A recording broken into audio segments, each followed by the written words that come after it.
There's no price here. Guy gonna do it? Yeah. Okay, good. $20 I need something. And then wines was like, what about me?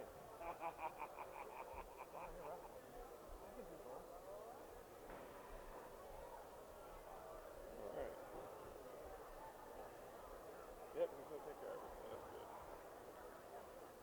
I got it if I need $20 still, huh? What's that? I got it if I get anything, $20 still. Yeah.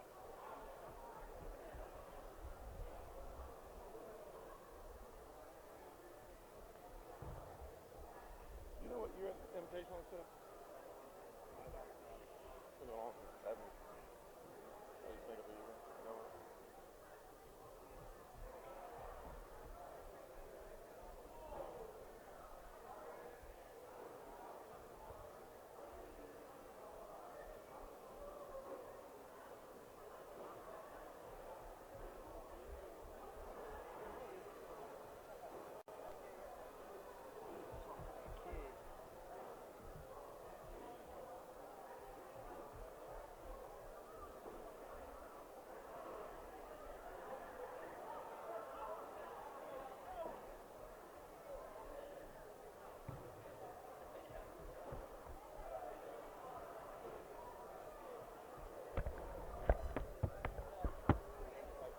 Hey, what's your check your name for me? What's your spell your name for me? First name, whole name.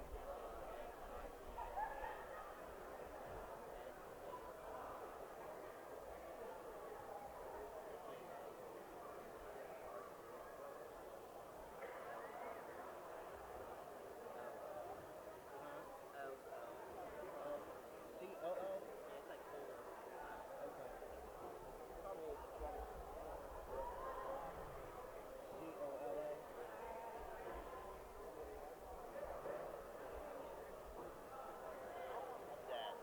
Oh, hey, well, you saw the interview he come back with. Oh, okay. Dad just want to know what's going on. That's cool.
I was here to drop the ball.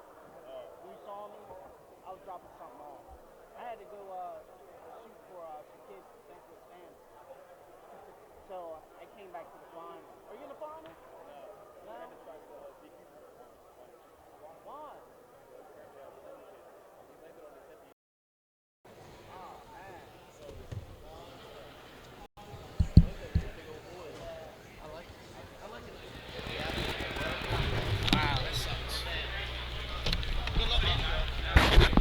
Testing, testing, 1, 2, 3.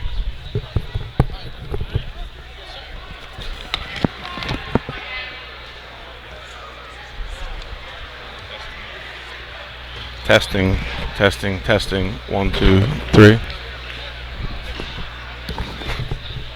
Testing, 1, 2.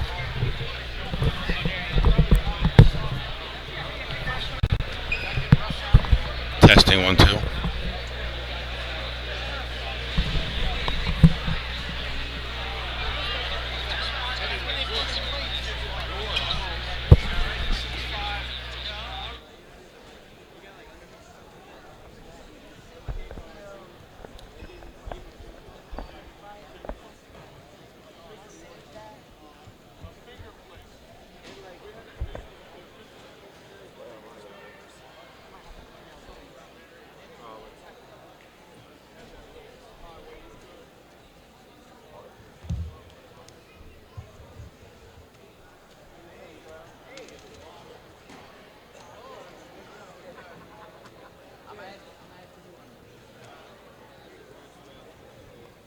Krieger.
I need a coach from every team to come to the head table and grab your outstanding wrestler ballots for our finalists.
roll. I'm going to pin you. This one. I'm going to do forward roll. You want to keep this wrist tight? Put your foot again. Oh, God. That's it. Good. Good.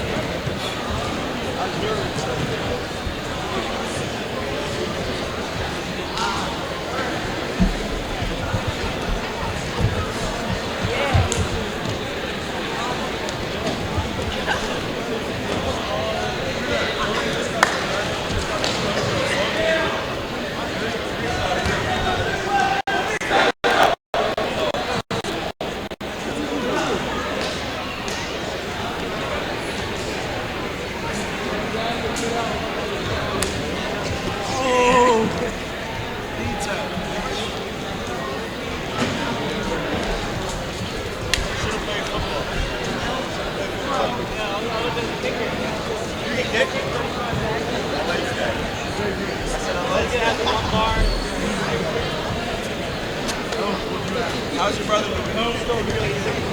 Yeah, I see him. You will be.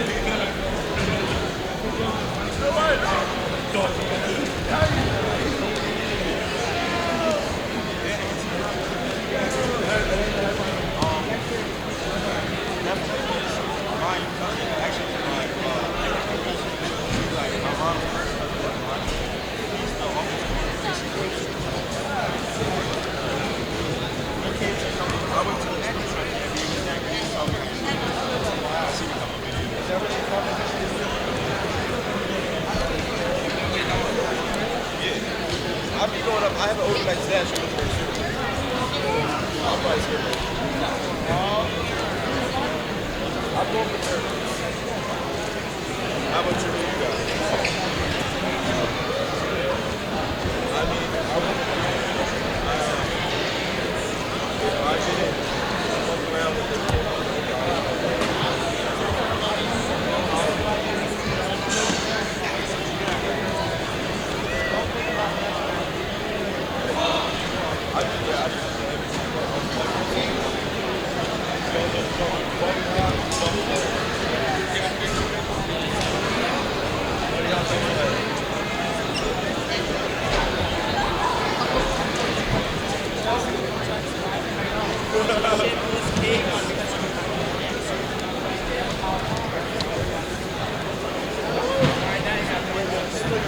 We're going back down to nobody. We're no man. Good luck to you, bro.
Ladies and gentlemen, let's clear the mats.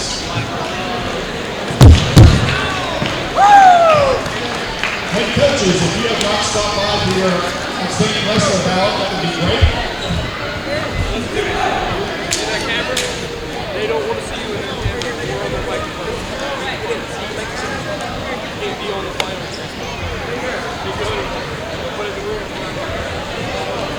Huh?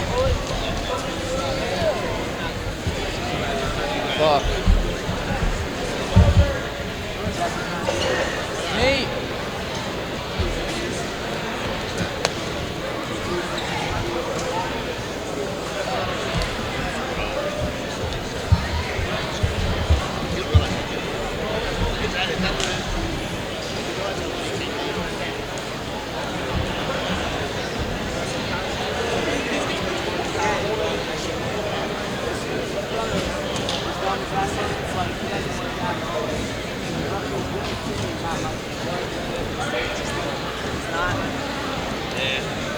Can't make them love it.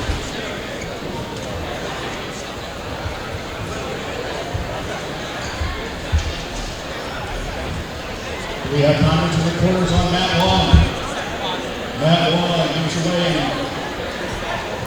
Jay Starlin. Gordon Passwater. You guys ready?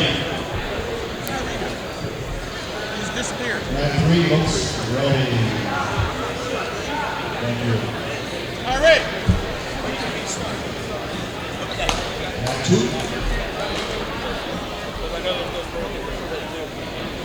Just that scared Chris. It's not bad. That's far out, it's not good. You don't really need to zoom in or anything. It's just something across the map. What I would just follow the action. You don't have to push it. It's on lost. Ladies and gentlemen, on behalf of the Milford School District, we'd like to welcome you to the 2016 Milford Invitational Finals. Then I go and This evening we will be wrestling third and fourth place winners on mat 1, which is closest to the double doors. Your championship bouts will be on the center stage, and your fifth and sixth place winners will be on mat 3, closest to the head table. We will wrestle all 3 bouts simultaneously, and we will pause as they conclude and start all 3 medal rounds at the same time.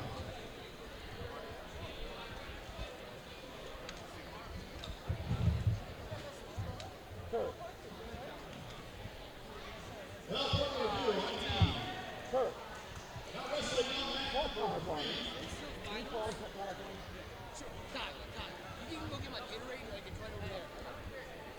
Check that. Do we have mat runners? Do we have mat runners? Mat 2. Mat 2. Kyrie. Bart Dallas. You going to be running? Yes? No? All right. Your wrestlers, you do not need to pick up your belt sheet. Now wrestling on mat number 1. 106 pounds for third place. Ladies and gentlemen, welcome to the Milford Invitational Finals. I'm Benny Mitchell on 302sports.com. With me, former Smyrna wrestler, Tyler Carney. Tyler, welcome to the broadcast, and you've wrestled in a few of these events. Yep.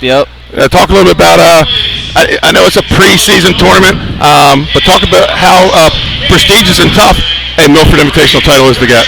I think that Milford Invitational is actually a really good tournament to see where you stand in the state before you had the tournaments like Beast of the East, Escape the Rock, for Virginia Duels and things like that. So I think this is pretty much a good season, the kind of tournament to get you going and everything like that. Tyler, 2 years ago you graduated, correct? Two-time state champ. Yes, sir. Out of Smyrna High School, won a couple team titles there at Smyrna. I think they're on, a 5-year run right now? Yeah, this should be the 5th one. Trying to catch the riders. That's trying to catch the riders, absolutely. So here we go. First off, we have, at 106 pounds, Zach Spence out of Slasianum. Isaac O'Neill out of Delmar. Spence, he's a sophomore. He was 6th in the state last year at 106 pounds. O'Neill, a junior, was not a state placeman last year. So here we go. And you know, Tyler, right away, having a Delmar wrestler in the finals of this tournament is something that doesn't happen very often. Right. I think this is going to be a good start to the program to see somebody in the finals this year. Here we go, both wrestlers in the Kalakai. And Spence breaks out, backs away, looking for a shot. Spence, he got to the finals with a pin over freshman Javon Saffold of Sussex Central. And O'Neill gets a major decision over Jerome Cannon, who beat him in overtime last week at the Polytech Invitational.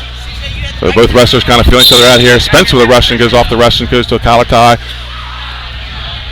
And no real serious shots that I've seen yet, Tyler. It's still probably a filling out process, you think? Yeah, I think all of them are just trying to see it. I doubt they've seen each other this year yet, or maybe they've never seen each other before. So I think they're just trying to get a little comfortable. Spence is trying to work his shots, and I think O'Neill's just trying to get a hang of it right now. And when the rankings comes out, we've little trouble getting the rankings out because we don't know who's going to be where. As Sussex Centrals, this is the first time we've seen their lineup, and in my understanding, it's going to change already. But yeah, well, I think you see probably Spence, probably the number 2 wrestler at 106 right now. Probably Michael Primo, Cesar Rodney, gets back to 106. He was 3rd in the state last year, lost in the semis by a point. So I would say probably Primo is going to be the top wrestler coming out of this week. Yeah, I think Primo is going to be the guy to beat. I think him and Spencer are definitely going to be a good matchup. So maybe we'll see them. They could be in the state dual tournament, or may not get to see them to the finals. They don't meet at any upcoming tournaments.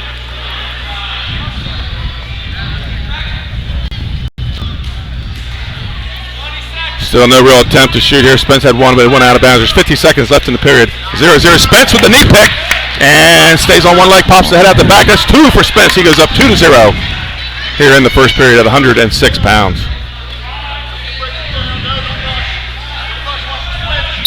Switch attempt here by O'Neill. Spence on the re-switch. Spence now working that inside wrist. And Spence, yeah, he looks like coming back as a sophomore, 106.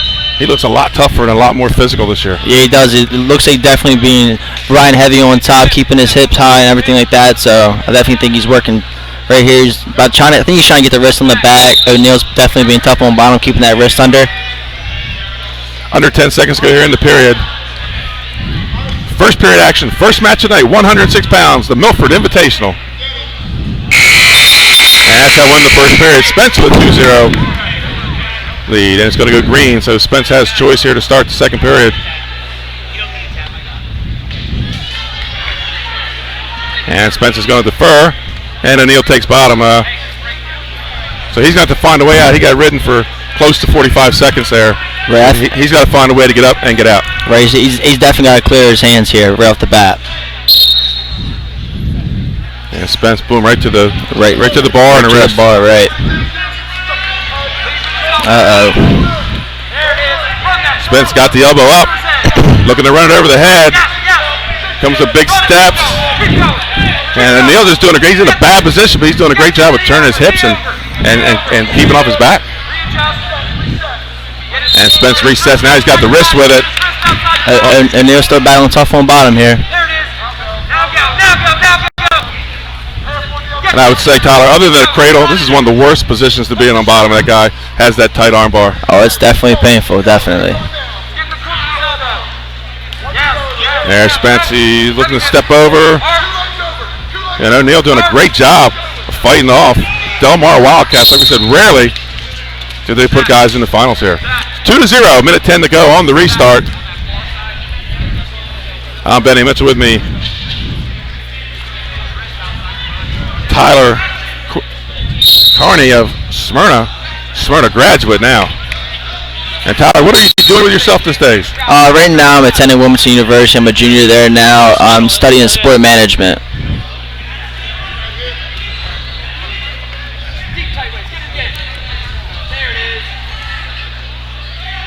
Under a minute to go here in the second period.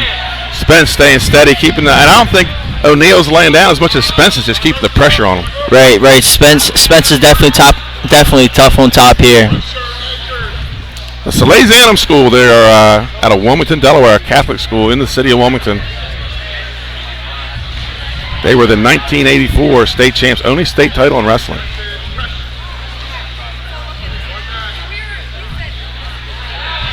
Still right inside wrist, looking to pull the wrist out, put it on the back. And I have to say, O'Neill is doing he's not stalling, he's doing some great defense against an overpowering wrestler.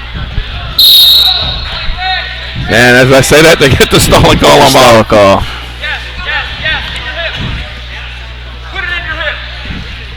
5 seconds to go in the period. Spence still with a 2-0 lead, and he'll have choice coming here in the third period. And Spence is going to go bottom. O'Neill with a big major decision over Jerome Cannon of Woodbridge in the semis. Lost to him in overtime last weekend in the finals of the Polytech. Invitational. Looking for a little here. He's going to get the looking for a bending split. Hey, watch this. He might pin himself. Right, he might pin himself. They gotta look for that.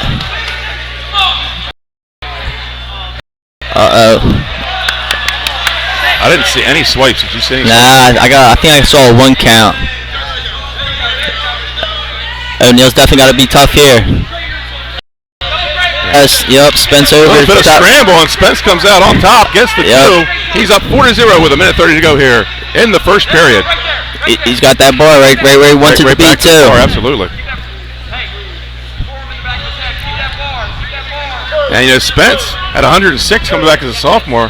He could make some noise in the Beast next weekend. He could. It would definitely see someone. I'd love to see somebody from Delaware step it up at the Beast. Absolutely. Coming off a year where I think we had a couple place winners last year, no place winners the year before. Right. So it's time to bring Delaware wrestling back. At a tournament they host at the University of Delaware, the Beast of the East, next weekend, folks, Saturday and Sunday. 56 seconds to go on the restart. Spence with a 4-0 lead. Folks, at the end of the night, we will have a 302 Sports Outstanding Wrestler. And Spence just knee up the butt, chop the arm, and he's going dominating top rider.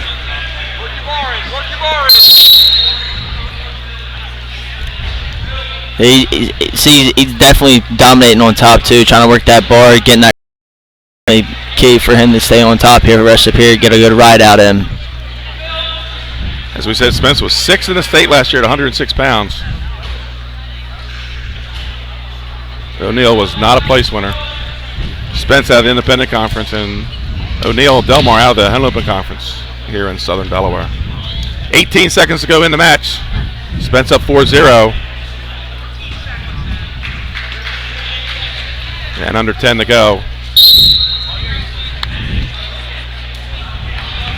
And Spence looks like he's satisfied with letting the clock run down and taking the 4-0 decision. And here's your first winner of the night, Zach Spence of Salesianum, with a 4-2 decision over Isaac O'Neill.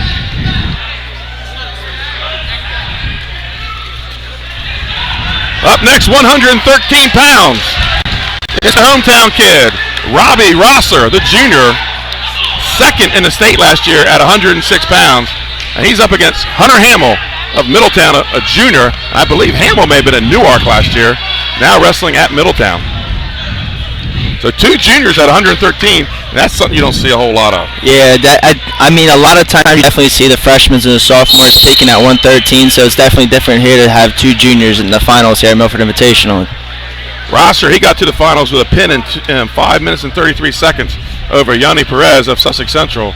And he also had a pin last night in 2 minutes and 30 seconds. And the Robbie Rosser I saw come out today, after losing the state title last year, it didn't settle well. And tonight, he showed that now it's fueling his fire for 2016, 2017. Right, I definitely think that Rosser still thinks about last year, and he wants to prove himself that he's definitely going to be elite in the upcoming years here. So, folks, we're waiting on some action in the, I believe it's the 3rd place match at 106 pounds, as we're wrestling all the place matches at the same time here at the Milford Invitational. And that's Javon Saffold of Sussex Central going at it with Jackson Owl, I'm going to try this one, Chakahachi out of Middletown, as they go battling for 3rd place over on mat number 3.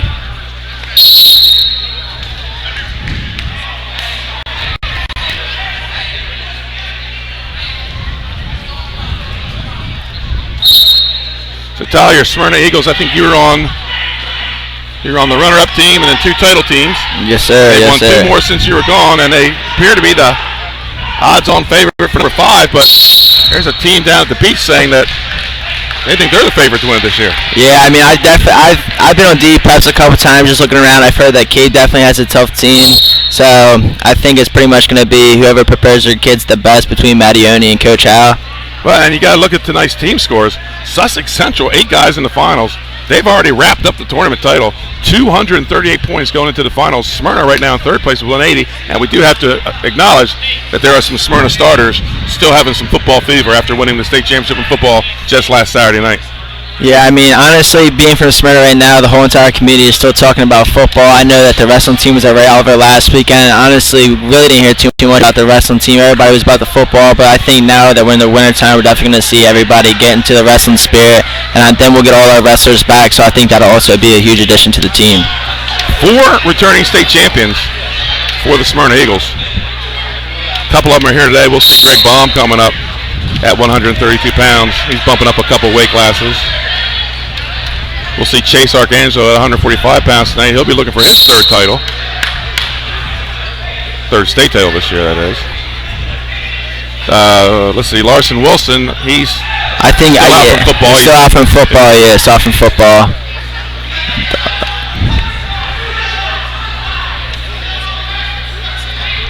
And then I also think that this is going to be a good tournament for Weiss to kind of get back into things. He was taken out in the semifinals last year with an elbow injury, so... He's done a lot of all-season wrestling. Plus, you throw in his jiu-jitsu and his other stuff he does. Right, yeah, he's definitely always in the gym. I'm always on Facebook, see his dad talking about how him and his older brother are always in there. So I definitely think that helps his riding ability and also some of his one of our defense. sponsors here, Delaware Combat Sports, Smyrna, Dover, and Camden. That is Tony Weiss' father, Ronnie Weiss, who runs that.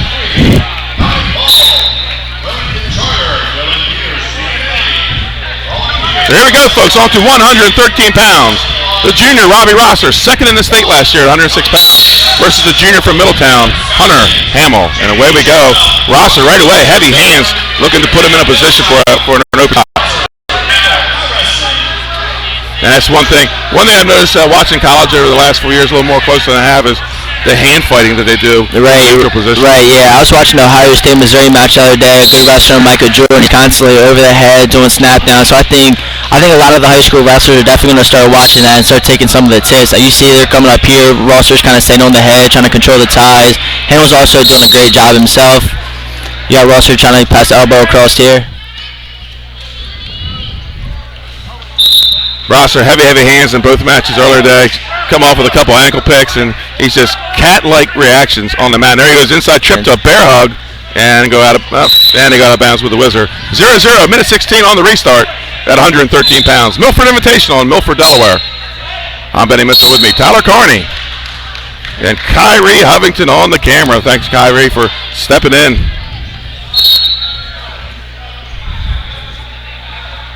And Robbie there with the elbow tie, switches to a collar, snaps. Looks like a little bit old. Well, gets in on the high cross, not in. Great job of Hamill defending. A little bit of Ryan Wolf on that snap down earlier there. Yeah. The old one-hand snap down. And there's a stall call on Hamill. Rosser going to the Russian tie. Snaps it down, goes behind, looking to score. And that's a takedown. Rosser from Milford. He's up 2-0. 35 seconds to go here in the first period. Rosser gets the boot in, and mat return. And Rosser he doesn't stop. Yeah. I mean, if you just watch this match just so far, let alone Rosser's constantly trying to control the tie, trying to fire off a good shot, and finally got that nice snap down there. And looks like now he's digging his barn to get a reinforced bar tilt here. 10 seconds to go here in the period. He's digging. Hamill's just hanging tough here. Yeah, we're going to get a potentially dangerous with 6 seconds to go.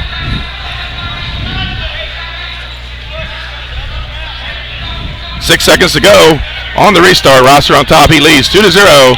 He's the hometown guy. Milford High School here at the Milford Invitational. The Buccaneers, 2-time defending Division II state champions here in Delaware.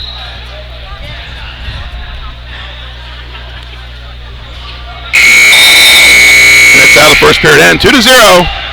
Choice will go to Rosser. And he's going to take down. So he's just showing he just wants to score every chance he gets.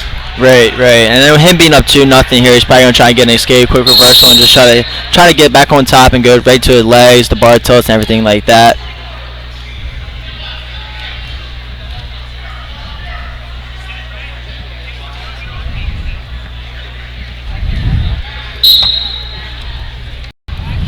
On the restart, Rosser comes to his feet, hits the switch. Quick reversal. 5 seconds into the second period, Rosser's up 4-0. Legs in. He's ready to go to work, Tyler. Yeah, I think this is probably his best position. Seeing him go up over the years, he's definitely always been kind of demanding on top with his legs in. So I think up hit, he's probably right now he's trying to work the wrist out. Probably going to work a couple power halves, see what he can get going on offense here.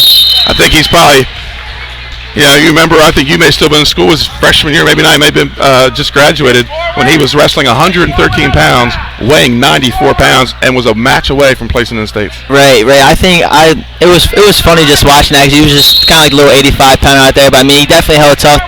And then I think that definitely helped him for the upcoming year as well, that he was already kind of used to wrestling the heavier kids, so once he got to kids his size, I think he was kind of dominant a little bit. And that right now he's looking for the bar, we're trying to run it, got the hook in. Hamill's definitely fighting it off really well. Rosser looking to go anchor on the far side, and we're going to get a potentially dangerous on the armbar. 58 seconds to go on the restart. Rosser leads 4-0. And he seems to have a gas tank on him, too. He's still standing straight up, and he's been nothing but a ball of fire since the first whistle. Rosser riding the hips tight, and you know who that looks like. Right. Sheldon Thomas. Good old Sheldon Thomas. Right. Sucking him in, hips tight, going right to that high four, and then looking to attack. Here. High four on the right side, power half on the left side, looking for the turn. 40 seconds to go here in the second period. And we'll wait. 36 seconds on the restart. Rosser leads 4-0. He's on top here. Second period. Milford Invitational. He's one of the Milford Buccaneers, the home team here at this tournament. They are currently in second place in the team title. Rosser leg back in. Cross body. Hamill's showing some good defense on bottom. It's just Rosser's all over every move he makes. Right. I think Rosser's he's definitely established himself as a good leg rider. So for him not to get turned or give up any points, I think that's definitely big for him to stay in the match. Here comes the high half of the bar. Rosser going down on the half side. Ooh. Hamill pulls it off. Now Rosser putting the boots in with the bar. He's relentless. Right. End of the second period. Rosser leads 4-0.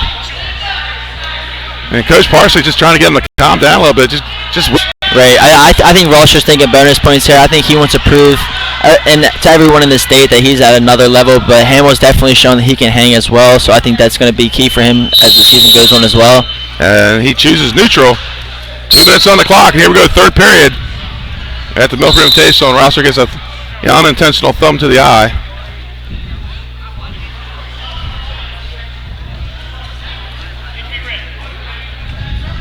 So we're going to go injury time, folks. We'll be right back. We're going to take a commercial, and we'll be right back with some Milford Invitational action.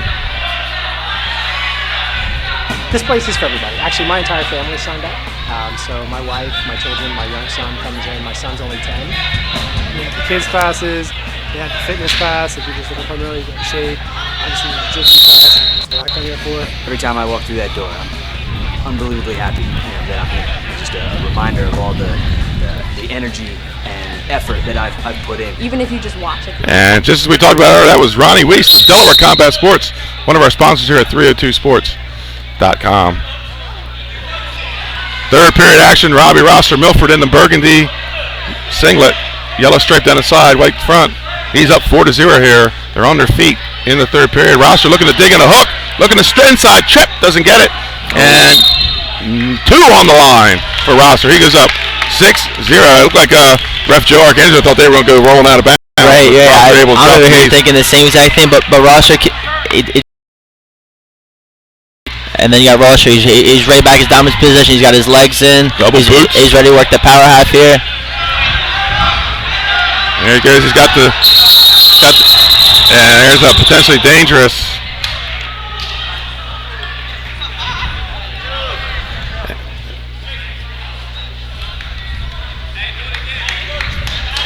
Yeah, my opinion is once you have that wrist secured, that shoulder's not going anywhere. That's the purpose of securing that wrist. So. That is. I think, like I said the whole entire match, I think Hamill's definitely done a great job on bottom. Robbie's probably one of the best guys in the state on top, so I think him not giving up too many points is definitely showing that he can definitely fight off the bottom. And you got right here, Rosser trying to reel right back to that power half. He's a little high here. He secures that boot back in, takes it back to the mat. Minute to go in the third period, 113 pounds. Rosser digging a deep half here with 2 boots in. Just needs to adjust the hips, and there's the swipes. And now it's just a matter of time. He goes cross wrists. Looks like he's going to run ahead. We're going to get another potentially dangerous. But he's going to get 2 back and go up 8-0. And as you said, he was looking for bonus points. Right. He rides him out. He's got him.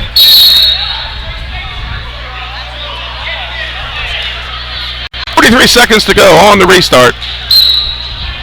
We're at 113 pounds at the Milford Invitational.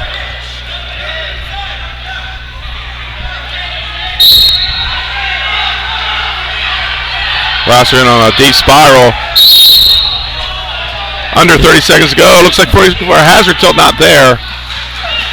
And Hamill knew right away to get down his belly. He knew what was coming. And Rosser digging another armbar tilt.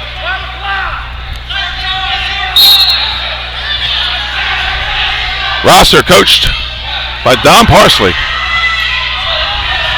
Came back out of retirement last season. 5 seconds to go. 3, 2, 1. And Robbie Rosser is your 13-pound Milford Invitational champion with an 8-0 major decision. And Tyler, a little bit about the dominance of Rosser in that match. Oh yeah, he wrestled tough the whole entire match. I think he had the mentality. He just wanted to keep scoring, and he stayed on offense the whole entire time, no matter what the score was. So I think that was definitely good for him.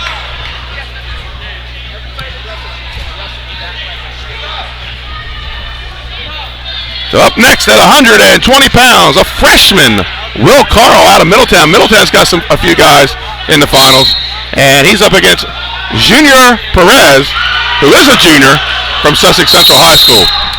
Folks, we're going to go to a quick commercial, and we'll be right back with a 120-pound match.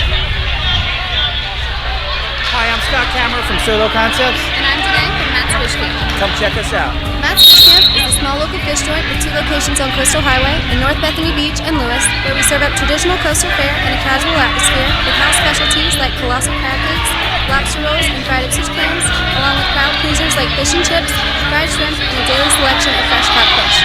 Matt's Fish Camp is serving up lunch and dinner 7 days a year. Locations in Bethany Beach and Lewis, Delaware. See you soon. Scott Kammerer of Soto Concepts. We have 8 locations, a catering company and a food truck right here on the Culinary Coast in Southern Delaware, and we'd love to see you at one of our locations. Fish On in Lewis and the Villages of 5 Points. Lupo Italian Kitchen on Rehoboth Avenue in downtown Rehoboth, serving homemade pasta. Papa Grande's in downtown Rehoboth. Our treetop deck has the best happy hour around. And Matt's Fish Camp, located on Route 1 in North Bethany Beach, your classic seafood shack. At Soda, we believe in beautiful, simple food and making the world a better place. See you soon. Hi, I'm Shannon Colburn, General Manager of Blue Coast Seafood Grill in Bethany Beach. And I'm Douglas Ruley, Vice President and Chef of Sodell Concepts. Located on Coastal Highway just north of downtown Bethany Beach, Blue Coast Seafood Grill and Raw Bar is a landmark restaurant overlooking the beautiful salt pond. Some house specialties include fried baby lobster tails, baked oysters, seafood stew, lobster cavatappi, and of course, daily selections of fresh fish and raw oysters. That's Blue Coast Seafood Grill and Raw Bar in Bethany Beach. Come check us out. And we're back, folks, at the Milford Invitational. Benny Mitchell here on 302 Sports with my partner, Tyler Carney. And Tyler, thanks for jumping out of the bleachers for me. As my original partner, I think I scared him off. I'm not sure. I asked him to sit with me and haven't seen him since. But had a Milford guy to come in here. But Tyler, from Smyrna High School. Member of the 2013-2014 state championship team. Yes, sir. Has a couple individual titles and a couple conference titles. And Tyler, talk a little bit. A lot of times I bring Trey in here talking, and Avante Drummond, who he's wrapping up his college career. Talk about just the toughness of the Henlopen Conference, which is where we're at today, and a lot of Henlopen Conference teams here. And if you could, just reiterate to the people how tough this conference really is in wrestling. I think this definitely shows every year. You see a lot of Henlopen Conference kids going to the state tournament. Sometimes you see all 6 Henlopen plays. If you go to the Henlopen Conference tournament and you also go to the state tournament, you'll see that a lot of the Henlopen finals, that's pretty much the same exact as the state finals. So I think the Henlopen proves every year that they're definitely tough. I think you also have some of your independent schools like Sally's, Sanford. They also produce some tough kids as well. So I think Milford Invitational right now we have a lot of the Henlopen teams. So I think that this is kind of a good little preparation for Henlopen Conference tournament and then the rest of the season as well. And the past 2 years, the Henlopen Conference has dominated the state individual tournament. 10 state champs the past years just from the Henlopen Conference. And that's where we are today. Milford High School, they're a Southern Division school in the Henlopen Conference. 2-time state champs. They won one 2 years ago under Coach Dan Rigby, who is now the head coach at Caesar Rodney.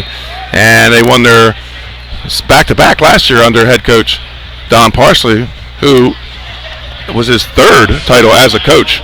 And as a matter of fact, if Parsley wins this year, he ties the Rigbys here at Milford for state titles. Roy Rigby with 2 in the 80s, Dan Rigby with 2 in the 2000s. So here we go, folks. 120 pounds, freshman Will Carl out of Middletown, and junior Perez out of Sussex Central. And I do not know a whole lot about this freshman card. Do you know anything about this Will Carl? I actually had him on my house system team about 2 years ago, and he actually really impressed me. He was definitely a hard-working kid. Every time I went to go teach him something, he definitely put it to use in some like the matches that we had. So I'm kind of excited to see what he brings, to the tournament and how he develops over the years.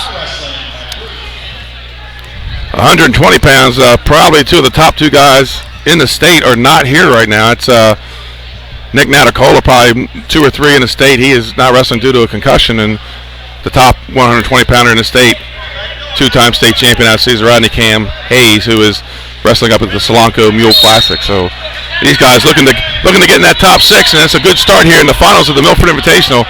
Carl in on a single leg, switch to doubles, they go out of bounds, takedown.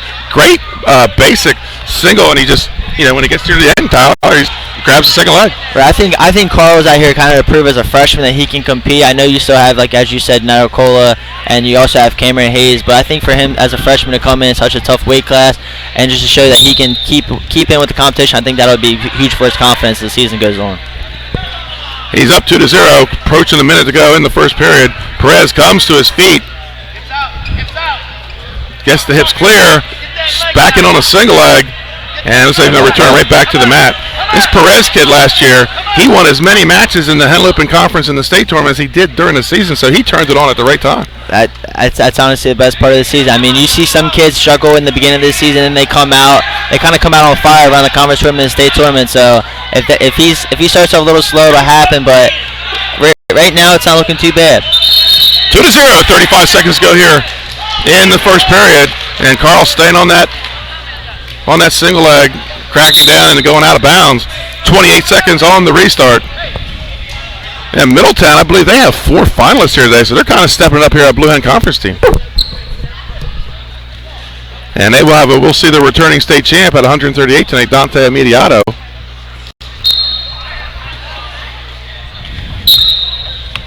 Perez tries to switch, but snatched back by Carl on the restart. Now he's got a bar. Right. And Perez is able to work out of it. And Hamill wrestling a lot like Rosser.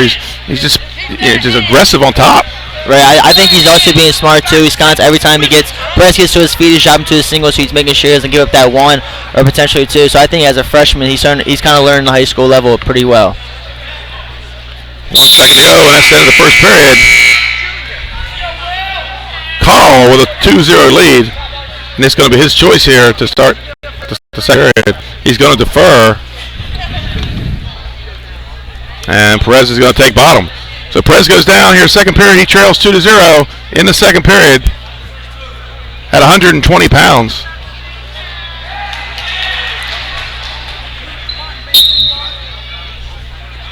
Little changeover set for Perez, and comes right to his feet.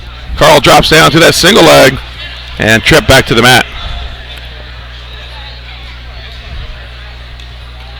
Referee Mike Hart looking for that locked hands as he gets down the mat underneath. But on 2 legs, but no lock there, and he crushes the hip, works it back up to the top, and he's back in control. Minute 35 to go here in the second period. Carl leading 2-0. Carl is the Middletown wrestler in the white singlet with the blue stripes down the side and around the bottom.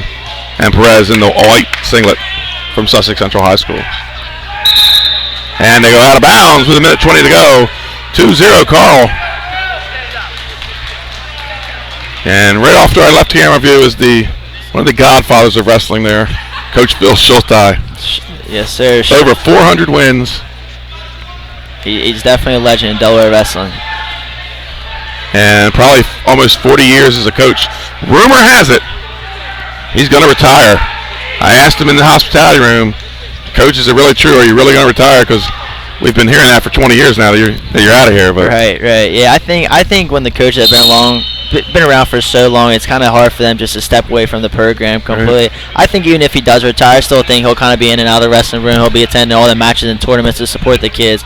So either way, if he goes out, I think he'll definitely go out as one of the most talented coaches in Delaware history. Interesting bit of trivia at Sussex Central. Sussex Central High School has only had 2 head coaches in the history of the school. Phil Schulte and Herm Bastianelli. And Bastianelli, another big name here in Delaware wrestling.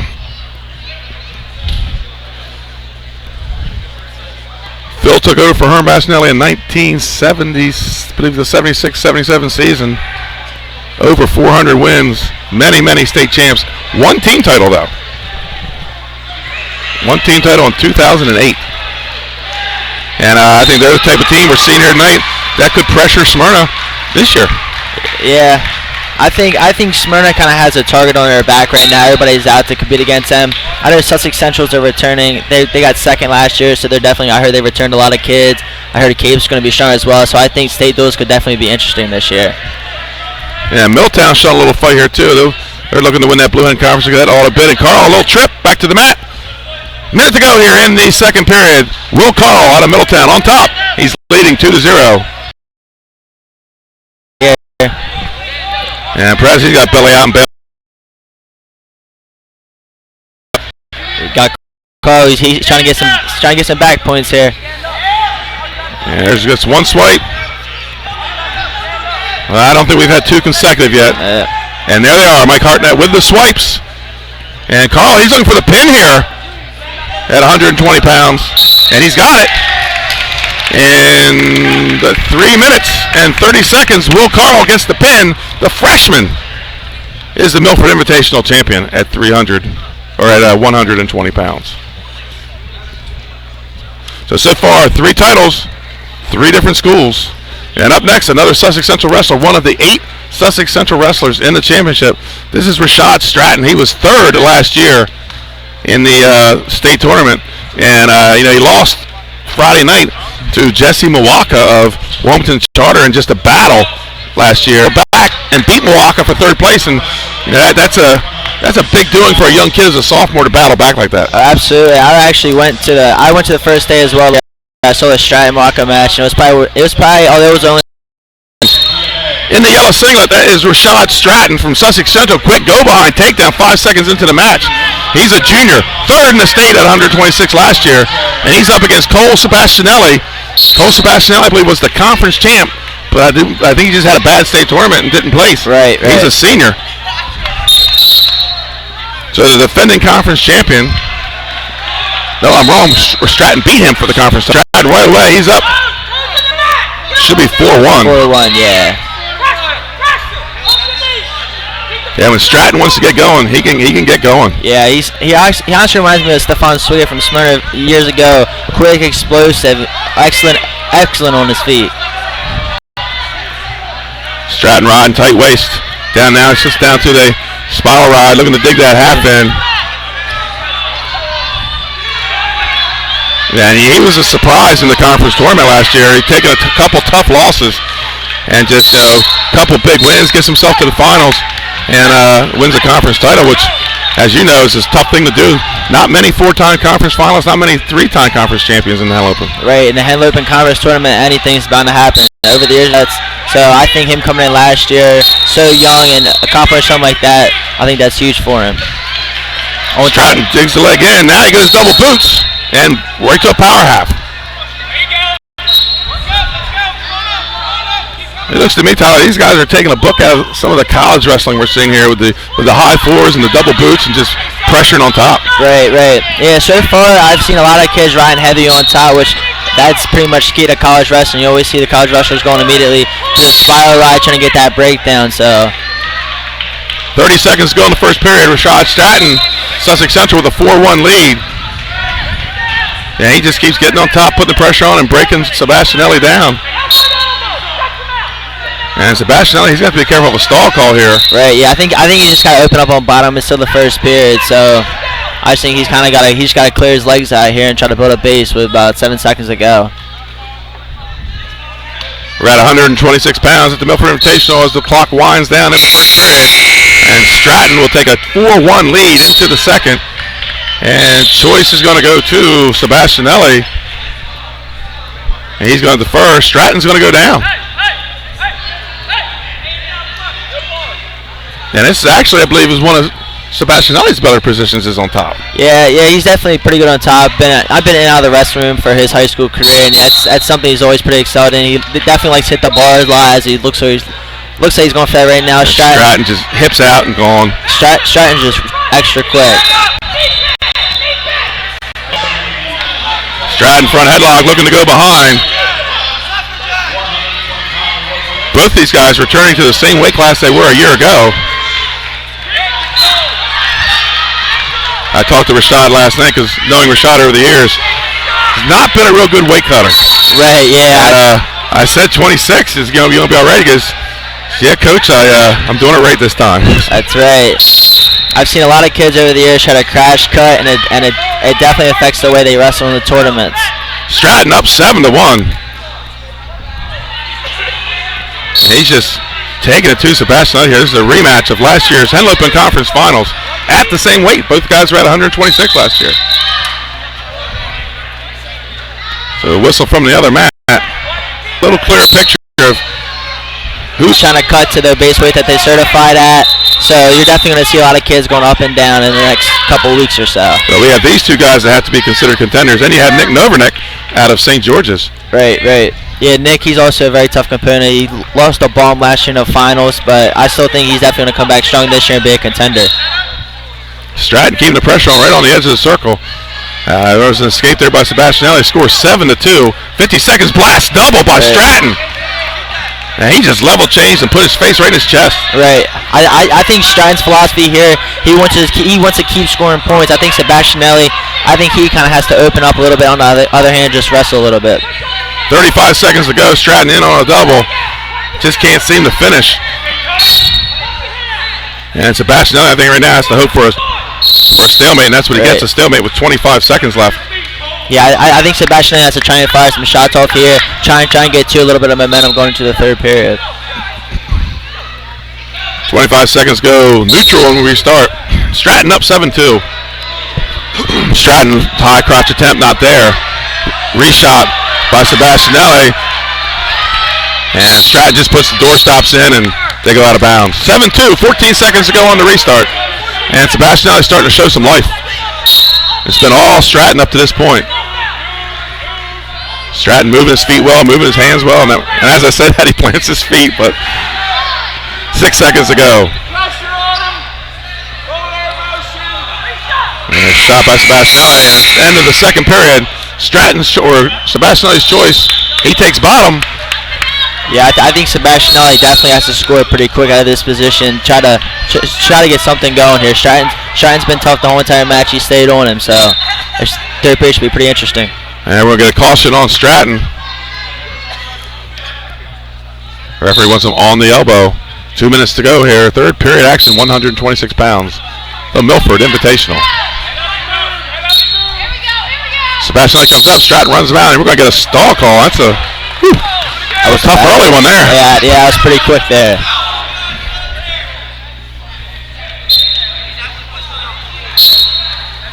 Inside switch, Sebastianelli clears, he's out. It's 7-3. And a shot by Stratton. The two bump heads, but Stratton's still digging. Sebastianelli with a thigh pry in there. And Stratton looking underhook. They go out of bounds, high crotch, shoots him out. Minute 37 to go in the third period. 7-3, Rashad Stratton.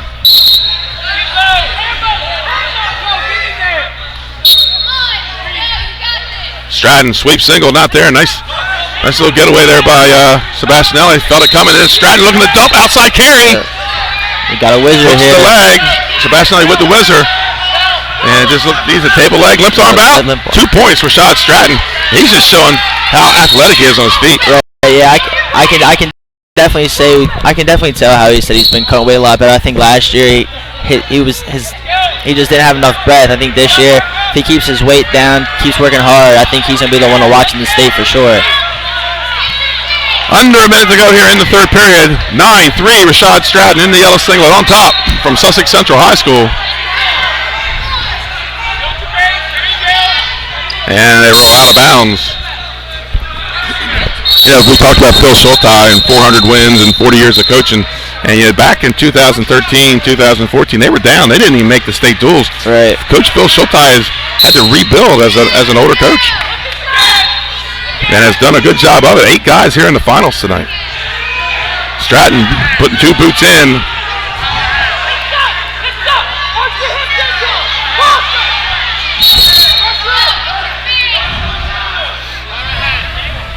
Flat and Sebastianelli out. Under 30 seconds to go here in the match. And Stratton, he doesn't look satisfied. Looks like he wants to go for a major too. Right.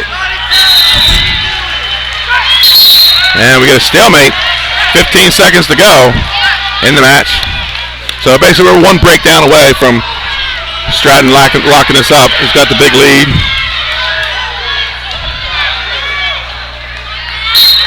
And there he is. Chops the elbow. Returns him to the mat. 10 seconds go in the match. Stratton brings him back down again.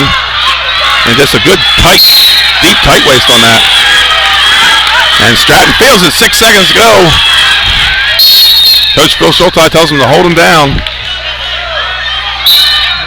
Inside switch attempt. And just not there for Sebastianelli. And that's going to be the final score as the clock ticks away. Rashad Stratton is the 2016 Milford Invitational champion. 9-3 over Cole Sebastianelli out of Smyrna. And, you know, we talked a lot about Phil Schulte on that match. And in that other corner was your former coach. And kind of a legend here in Delaware for a lot of reasons, Coach Kurt Howe. Coach Kurt Howe, he hangs around long enough, he'll probably have the 400 wins. Right, yeah. Kurt right now, he definitely has a good program going. I mean, the Smyrna wrestlers definitely helps, but I think he definitely does a great job of transitioning them to the middle school, high school level. So, folks, we're going to take a quick commercial break as they finish up the 5th place match over on mat number 1. We'll be right back, folks. Hi, I'm Shannon Porter, General Manager. Again, thanks for doing it for me. Appreciate it. I'm Douglas Woolley, Vice President and Chef at Soda Concepts. Located on Coastal Highway just north of downtown Bethany Beach, Luca's Seafood Grill and Raw Bar is a landmark restaurant overlooking the beautiful sunset. Some of our specialties include fried baby lobster tails, baked oysters, seafood stew, lobster top topping, and of course, daily selections of fresh fish and meat. That's Luca's Seafood Grill and Raw Bar in Bethany Beach. Come check us out.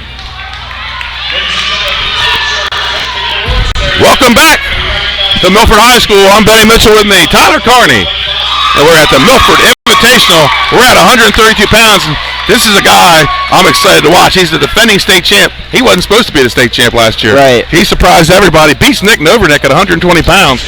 And he's another. We talked about Rosser. This guy's been on fire this weekend. A major decision. And then a semifinal fall over an up-and-comer by the name of Liam O'Connor from Delcastle, who's also beaten some good people this year. He's going to go up against Gavin Garcia. Baum is the junior, returning state champ at 120 pounds against the senior Gavin Garcia out of Milford. And he pinned Harry Latch, which was a little bit of a... It wasn't a fluke pin, Tyler. He just dominated him in that match. Harry Latch, who was out last season, I believe it was shoulder injury. Shoulder injury. And I actually looked at Lash to win that match coming in today in the semis, and Gavin Garcia was just all over him. So, be an interesting matchup, but these two did not meet last year. Garcia was at 132 last year. Baum bumping up from 120, and it looks like he packed it on with all muscle. Yeah. Baum, he looks good. I mean, he's just coming off a Ray Oliver win, tough tournament, so I think he's definitely got the momentum going in. Garcia, like you said, pin and latch, I think that's definitely momentum for him, so this should be a pretty good matchup as well. Garcia, he transferred here from Maryland. He wrestled his first couple years at one of the Cambridge schools. I believe it was Cambridge, South Dorchester. I could be wrong on that, but he moved over here to Milford And last year, or 2 years ago. And he's now a senior for the Milford Buccaneers. Milford well represented in this tournament in the finals. 6 finalists.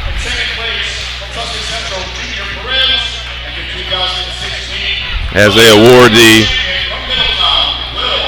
120-pound weight class, Will Carl gets the title of the Milford Invitational. So here we go, 120 pounds, Greg Baum, Smyrna. He'll be in the gray singlet with the red trim, up against Gavin Garcia. Out of Milford, he'll be in the burgundy singlet with the yellow stripes and the white front. And here we go, I expect to see a lot of action in this match.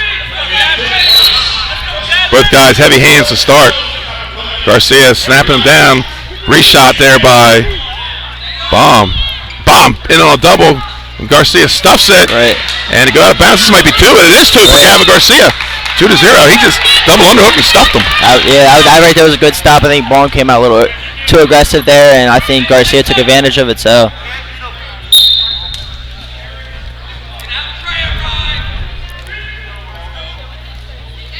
And Garcia, I believe, 3rd place or 4th place last weekend at the Polytech Invitational. Was not in the finals. He's in the finals this weekend. And nice little roll comes out. And right in on a double leg. So no escape on it. He's got to finish this. Oh, no change there. And lucky that didn't happen in the middle of the mat. Right. I think Baum, I think he should have just kind of got up, got away, got his one. Now he's going to have to be back on bottom. And then Garcia is definitely a good rider on top. So here comes a Peterson, not there as Garcia keeps pressure on the head. Garcia injured last year late in the season and just could never get it back together for the conference and state tournament. And then you got Baum. Oh, in with a mixer. Yep. And that's deep and that's tight. And out comes Garcia. No backs on that. Garcia's going to get the reversal and out of bounds. And man, I don't know. I'd have to need a break already. The action these guys got. Right. Yeah. These guys are definitely giving everybody a show here.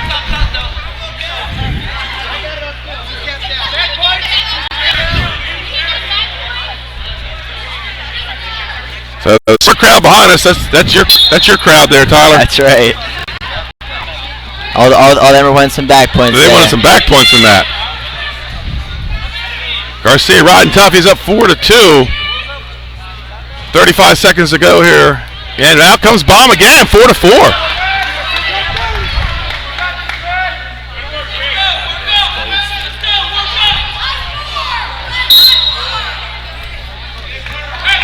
Seconds to go here in the first period. It's 4-4 and plenty of action as Tyler alluded to. Looking to go 3/4 Nelson here. And Garcia looks like he's going to come out. There's another mixer by Baum. Throws him right to his back. And he is going to get 2 backs off that one and take a 6-4 lead. Right, yeah, I've seen Baum definitely hit a lot of cement mixers over the year. That's his go-to. Couple, I think it was here. No, it was his freshman year. He was getting walloped by Cameron Hayes. And ended up pinning and hit him with a cement mixer. And I had Trey sitting here with me, and Trey said nothing wrong with that. And that right there was a good old Trey Mitchell move. That's right. He was tough with that. He said nothing wrong with the cement mixer. And they took the 2 backs away. Wow. So Coach Parsley argues his point, and it's 4-4. And Garcia has choice. It looks like he's taken down. So Garcia looking at Granby out.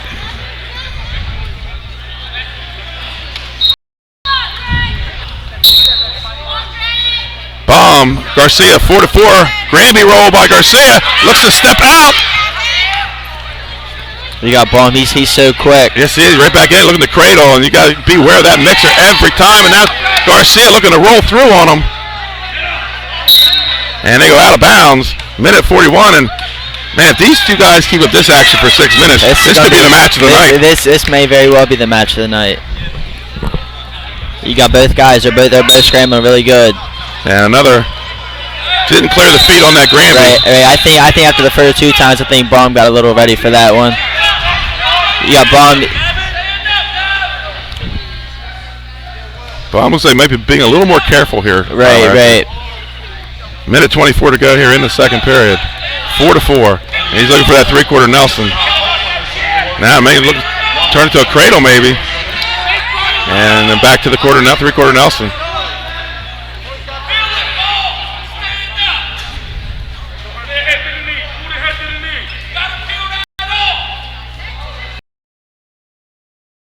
He kind of knows what's coming. Sure. Just hips down, keep him turned. And boom, out he comes. But Bob, like you said, quick, right back. And these two, some pretty good scrambles going on.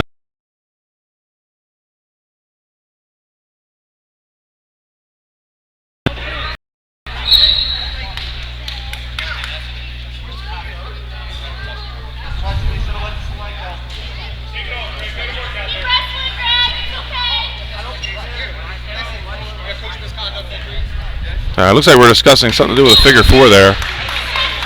Or maybe he was talking about the choke. Okay, maybe talking about the choke across the throat. I think they're yep. And shot by Garcia. And you got Baum. And on a single too. Nice finish on that single leg.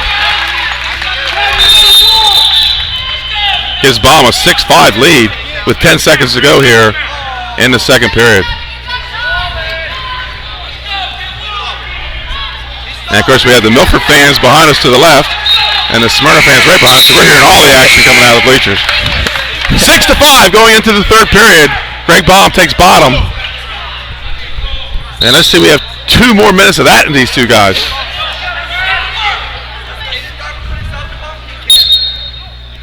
Baum looking to roll here, looking to tuck that elbow. And out again. It's the third time he's hit that in this match. And then right off the bat, Garcia looking for a switch, not there. 8-5 Baum. You got Baum looking for back points here.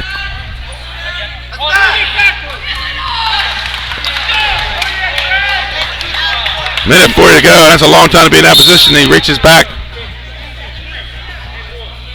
And that's going to be a little hole. Is he going to call a back bow as he reaches back for the ankle to pull it up? I thought that was legal. It probably depends on how he has the head up. You can pull the foot up, but if he bend it back and pull the back, I think that's what he called. Minute 38 to go as we restart at 132 pounds. Greg Baum in the gray singlet with the big red S.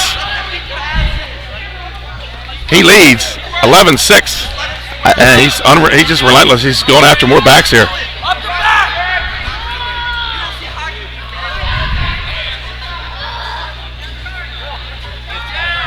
Minute 15, Garcia builds his base. Approaching a minute to go. And there's Garcia, looks to switch, not there, go out of bounds. A minute 3 in the third period when we restart. Baum looks like he still has a good tank on him right now. Right, yeah, I think Baum kind of has a motto. He wants to at least get 14 points, keep Garcia at 6 for the major here. I think Garcia, he's looking for a big move here as well.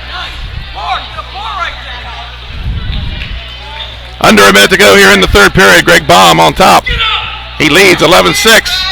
And it looks like to me he's just broken the will of Gavin Garcia. Yeah, he's riding tough on top here. He's got the wrist on the back, so he's definitely looking for something here.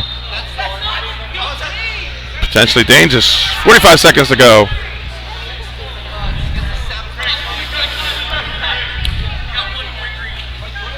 Coach Howell telling him to zip it up. Literally telling him to zip it up. Yeah, I think that's definitely the one thing I learned while at Smyrna. Do not ever talk to a ref. Right. Gets the inside wrist out, and Baum wants a pin. Yeah, I think Baum's a little upset that referee Mike Hartnett stopped the match there. So I think he's looking for something here. He gets a stalling call. He's gonna get a point off that one. 12-7. And looking to Funk, not there. He's looking to get some back there. He might get it. He's got to be careful with that knee. 15 seconds to go in the match. 12-7. Greg Baum from Smyrna. He leads 132 pounds. Milford Invitational.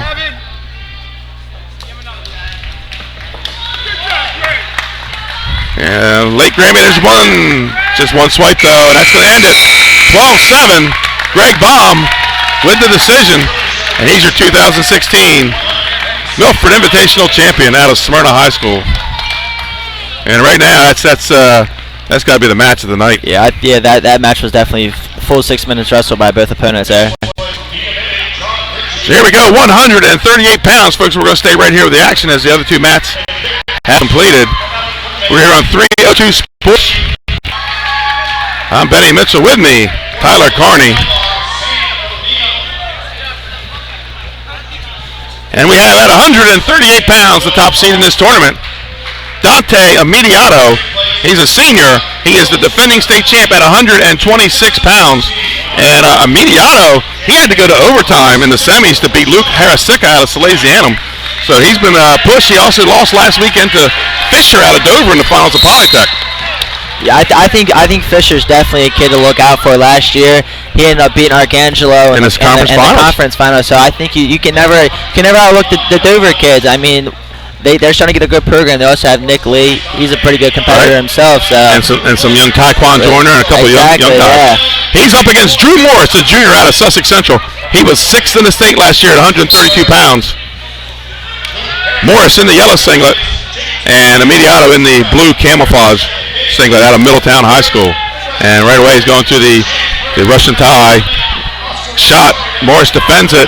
Morris reshot. Gets locked on the leg. Immediato, he's through on the far ankle, so we'll probably get a stalemate here in this position. And we do get a stalemate with 1:36 to go in the first period. No word on whether Immediato's dropping to 32. I heard he's going to stay at 38. So we'll see as the season wears on. Immediato gets in, low ankle, doesn't get it, but comes up with a single leg. Yep, he's got a good shot here. Morris with the whizzer, and he's fighting that grip on Immediato. Right. He's definitely hanging tough here.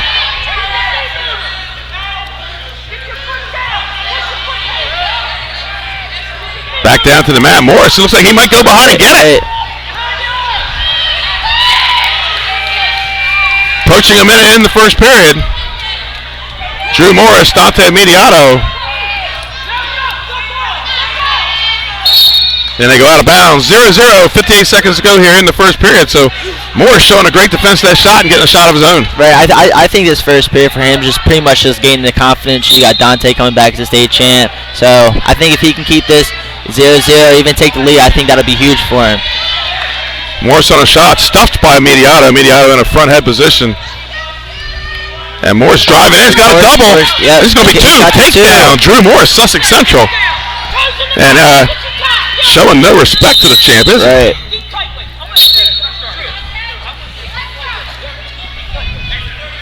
Morris, strong kid. I mean, you got a guy double over you, wrapped around your chest. He just kept driving. Through, right. I watched him a couple of times last year. He actually really impressed me by the way he wrestled. He's constantly wrestling. He doesn't give up no matter what the score is. So. He leads 2-0 with 34 seconds to go and counting here in the first period. Right. Immediato comes to his feet. Morris lifts, returns. A big hard mat return for Drew Morris. 23 seconds to go here in the match. Or excuse me, first period. Right. And up, Immediato to his feet, out of bounds. Yeah, 16 seconds on the restart. I think Dante definitely has to get a point here. I think Morris caught him off surprise with that double leg, so. 16 seconds to go. In the first period, Drew Morris leads 2-0 up against the defending state champ from Middletown, Dante Immediato. Immediato comes to 1 foot, can't get up. Morris drives right back to the mat with a spiral ride. Spiral ride, there you go, yep. Under 10 seconds to go in the period. You can hear Coach Chip Illian. Right, pressure, yeah, he's got to keep that pressure on Dante. 2-0 at the end of 1 period. Drew Morris, Sussex Central leads. And Immediato wins the toss. He's going to defer. And Coach Illian wants him going neutral, and that's what we'll see. Take top. Yeah, he's taking top.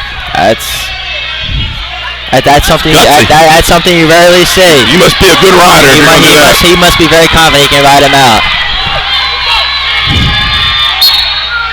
Here we go. Start of the second period. He's definitely been riding tough on top, keeping the pressure forward. Well, yeah, it might be a period, thing where I got the takedown, I rode him out. I want to break his will some more. He's about to get that reinforced bar, and he can dig that bar in there. This is the part of the lineup where Central is strong, so he's got some workout partners. Right. So he's got quality workout partners to have the ability to take top. So he gets tested in the room 4 or 5 nights a week. Coach Illian wanting a stalling call. Right, yeah, I think Dante's got to just open up a little bit here. Yeah, it's 2-0, early second period. Yeah, just a great ride. Tight waist, chop, knee up the butt. Yeah. Just basic. Right, and yet Morris, he's staying low to that chop, keeping the pressure on. He's been breaking Dante down the whole entire period. Dante's having a lot of trouble rebuilding as well. He's also got that cross wrist, so if he can get a tilt in there, get a quick 2 count, that would be helpful. Minute to go here in the second period, and there's the stall call on Immediato.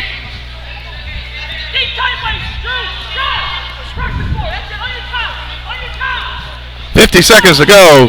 Morris up 2-0. Immediato builds his base, but broken right back down by Morris. Morris is strong, Tyler. Right, he's very strong. I mean, every time he chops, he's immediately getting that arm. He's breaking Dante down to the mat. Approaching 30 seconds to go here in the second period. He's definitely got to get off those hips a little bit.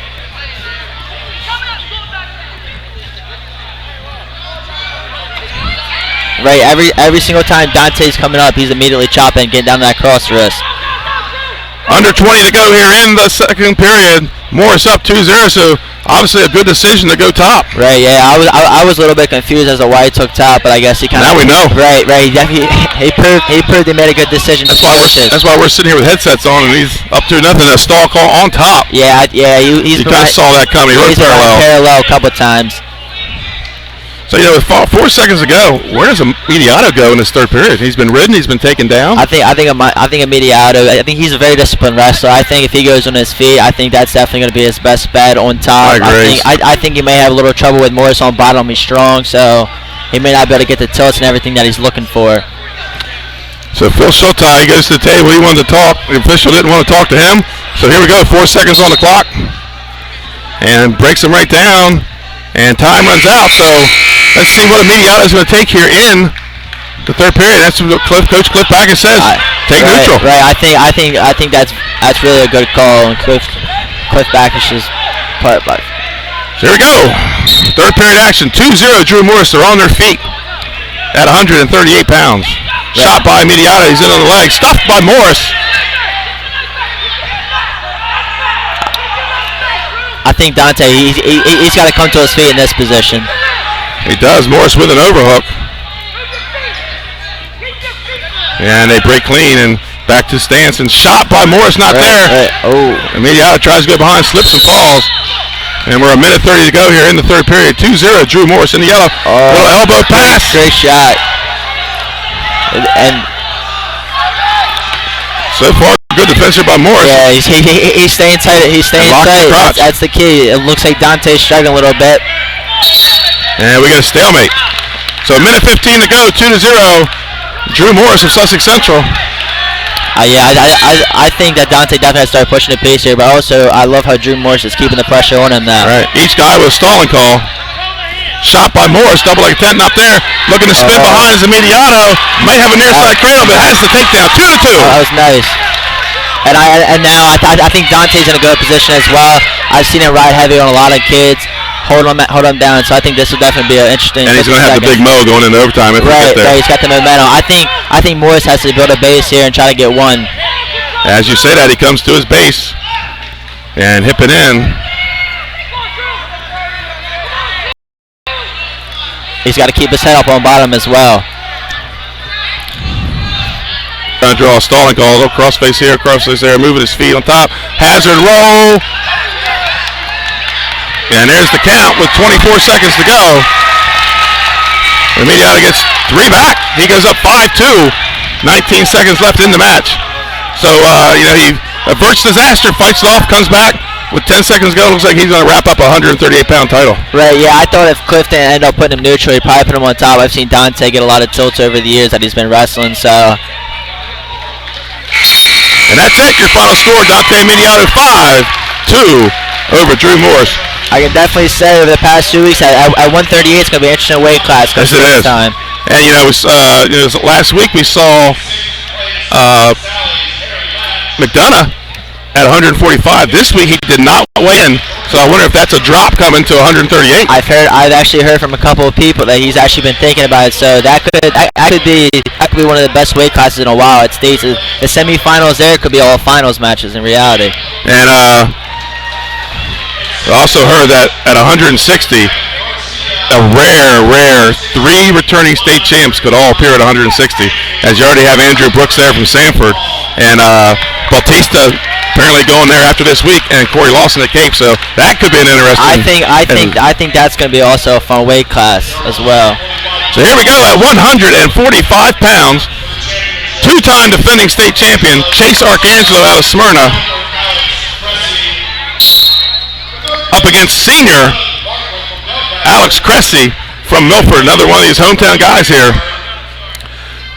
Cressy was 5th at 126 pounds last year, 5th in the state, and Arcangelo coming off 2 state titles last year at 132 pounds. Front headlock by Cressy, and he's looking in the circle. He needs to get this near side down and go behind, but you can't. Arcangelo don't want to get to if he wants to knock Chase off here.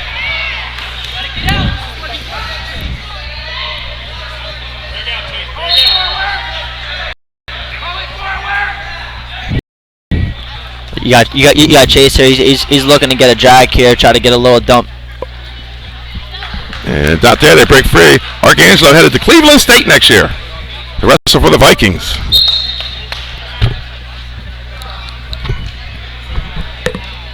Gonna move up in a region with a double leg shot, easy shot as he takes him down 2-0. He's going to join a former teammate up in that region as Brent Fleetwood is at Central Michigan. So 40 seconds to go, 2-0, Chase Arcangelo, and he's looking to crank it up.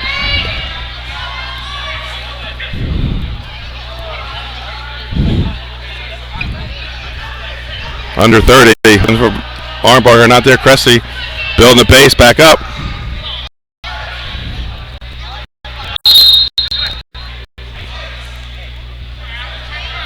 Under 15 to go here in the first period, Cressy. 2-0 into the first period. Chase Arcangelo goes down, and Cressy in the top position, the Milford wrestler. Here at their home tournament, the Milford Invitational. And 5 seconds into the second period, Arcangelo cuts and scores 3-0, Chase Arcangelo. And look at his movement, good movement on his feet, especially for a 45-pounder. It looks like he's got Cressy kind of leaning forward. And then he's also a very long wrestler, so I think that definitely benefits his style as well.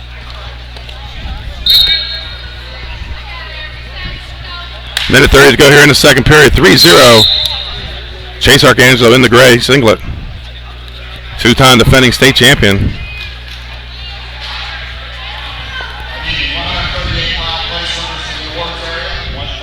Cressy getting the head down and keeping the shots off. He's got to down 3-0. He's going to have to fire one of his own off here soon. Yeah, I think Cressy's kind of waiting for Arcangelo to hit another bad shot, try to get that front headlock offense working a little bit. Both these guys, senior shot by Arcangelo, gets in on a single leg. Cressy squaring up, keeping the hips heavy. And looking to step. Right. And there's that length you talk about. He's just starting to get the hips up. And but Cressy breaks him back down. We're going to get potentially dangerous here. 40 seconds to go. As both wrestlers had joints going in directions they didn't want. Right, that could have been a little ugly there. Sure could have. 40 seconds to go on the restart. 3-0, Chase Arcangelo. 145-pound, Milford Invitational.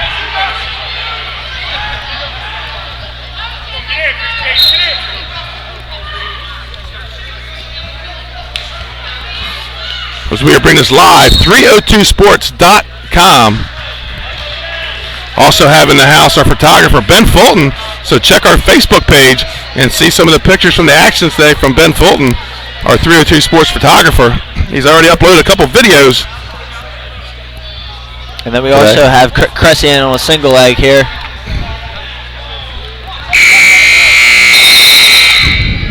Arcangelo is going to take down. He leads 3-0. And it's right now, Cressy doesn't really have an answer. It's a close match, but he just doesn't have an answer for anything Arcangelo is doing. Arcangelo able to defend, get some shots off, come to his feet, cuts and scores. 4-0, Chase Arcangelo. Yeah, I'm sure, Tyler, you've been in this position in your wrestling career, or some days you're not the top dog, and a match like this, you're in the finals, and this guy's just, you can't do anything right, and it just breaks your will. Right. Yeah. I think Cressy just has to open up, just fire up a couple of shots. That might not be his strength on his feet, but. And then you got Arcangelo here on a single again. He shot on a go behind, gets that second ankle. Up, Bill got that too. It's nothing now. 6-0, Chase Arcangelo. You got Chase. He's probably gonna be looking for a major here, and then you got Cressy. He's probably just trying to get as much points on the board as he can now. These two teams, they're fighting for second place. Sussex Central, they wrapped the team title up early, putting 8 guys through the finals.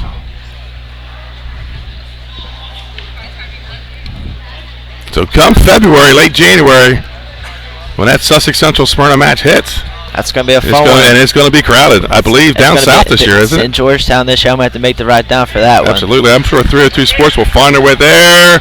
Looking to tilt. No backs. 45 seconds to go in the match. 6-0, Alex Cressy.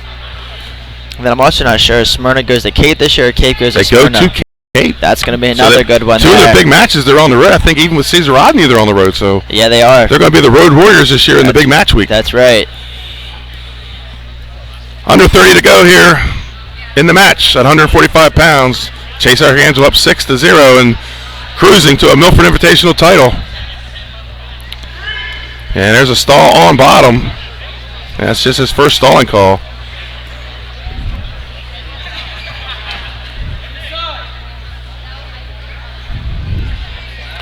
And the countdown begins at 5, folks. Crossface, looking to turn it, and it kind of expires. Chase Arcangelo, the 145-pound champion, 6-0. And right now, next match coming up, Coach Hal's getting comfortable over there, Tyler. Right, we have another Smyrna wrestler coming up. So no pins, no tech so far in the finals. Some pretty good preseason, early season matches. Right, I think this matchup right here could be a little scrappy as well.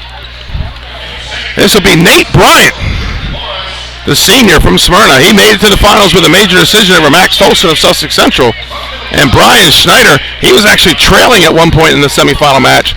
Came back and got the pin at 332 over Justin Morgan at DMA. So it's Blue Hen Conference versus Independent Conference. Or excuse me, Henlopen Conference here at 152 pounds.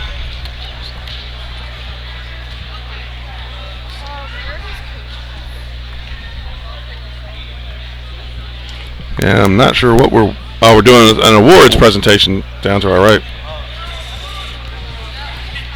302 Sports, folks. I'm Benny Mitchell. With me, Tyler Carney, ex-Smyrna wrestler from Milford. Kyrie Hovington on the camera, doing a fantastic job over there. So here we go, 152 pounds, another Smyrna wrestler, the senior, Nate Bryant. Nate, up and down career at Smyrna. Yeah, over the years, I've been in and out of the wrestling room with him. I mean, he's definitely had his downfalls, and there's been some big matches that he's came through a lot. So hopefully as a senior now, he's just ready to prove himself. And he's up against the sophomore, Brian Schneider out of Middletown. So Middletown, 4 guys in the finals. We talked about it earlier, tough little, well, actually, they're a big school. They just these two teams, folks, played for the Division I football championship last weekend with the Smyrna Eagles getting their second football title. Right. So now it's winter. We're on the mat. Smyrna Eagles here in the gray with the red lettering. And we got Brian with a takedown. Takedown here. Brian's the guy every year. You want to rank him high. You want to rank him high. And then he gets that bad week. He's got He's up and down. He's up and down. Yeah. It's kind of hard to go into a tournament knowing if you're going to get the real Nate Bryant or the Nate Bryant that nobody really knows. Right, and which one is the Nate Bryant? Which one is the real Nate Bryant? Right. With the real Nate Bryant, please stand up. Right. So here we go, 2-0, Nate Bryant from Smyrna at 152 pounds. And there's a little 2-1 tilt here. And just can't get that second count. Yeah, now he's got it. And they go out of bounds. And no backs. 2-0. Nate Bryant from Smyrna. Yeah, you look at him in the face, he looks like a lot like another Smyrna wrestler. Remember Mike Crane? Oh, I know Mike Crane. He was a state champion. Right, yeah. Big resemblance here and big bat return. You got Bryant here looking for some back points to reinforce bar. He's got a 5 count. 0-3, and there it is, 5-0, Nate Bryant of Smyrna. Yeah, I think Nate is a senior. I think he just got to kind of go out here and prove himself early in the season. 152 might be the wide open weight class this year. Yeah, I think a lot of his issues over the years has been confidence. So hopefully if he starts off strong here, I think that could be kind of a little boosting towards the end of the year. And I think he was cutting quite a bit of weight over the years and probably not doing it the right way. Yeah, he's struggling in that category. I remember that when I was a senior, he was a freshman. He looks healthy right now tonight, though. So, but then again, he's already weighed in this morning. Rest of the semi and probably ate very well. Probably ate, this afternoon. right. I think that's everybody's goal, to come in as heavy as they can for the finals. And two coaches here, they're discussing the tilt, and I think they're discussing whether it was a slam or not. But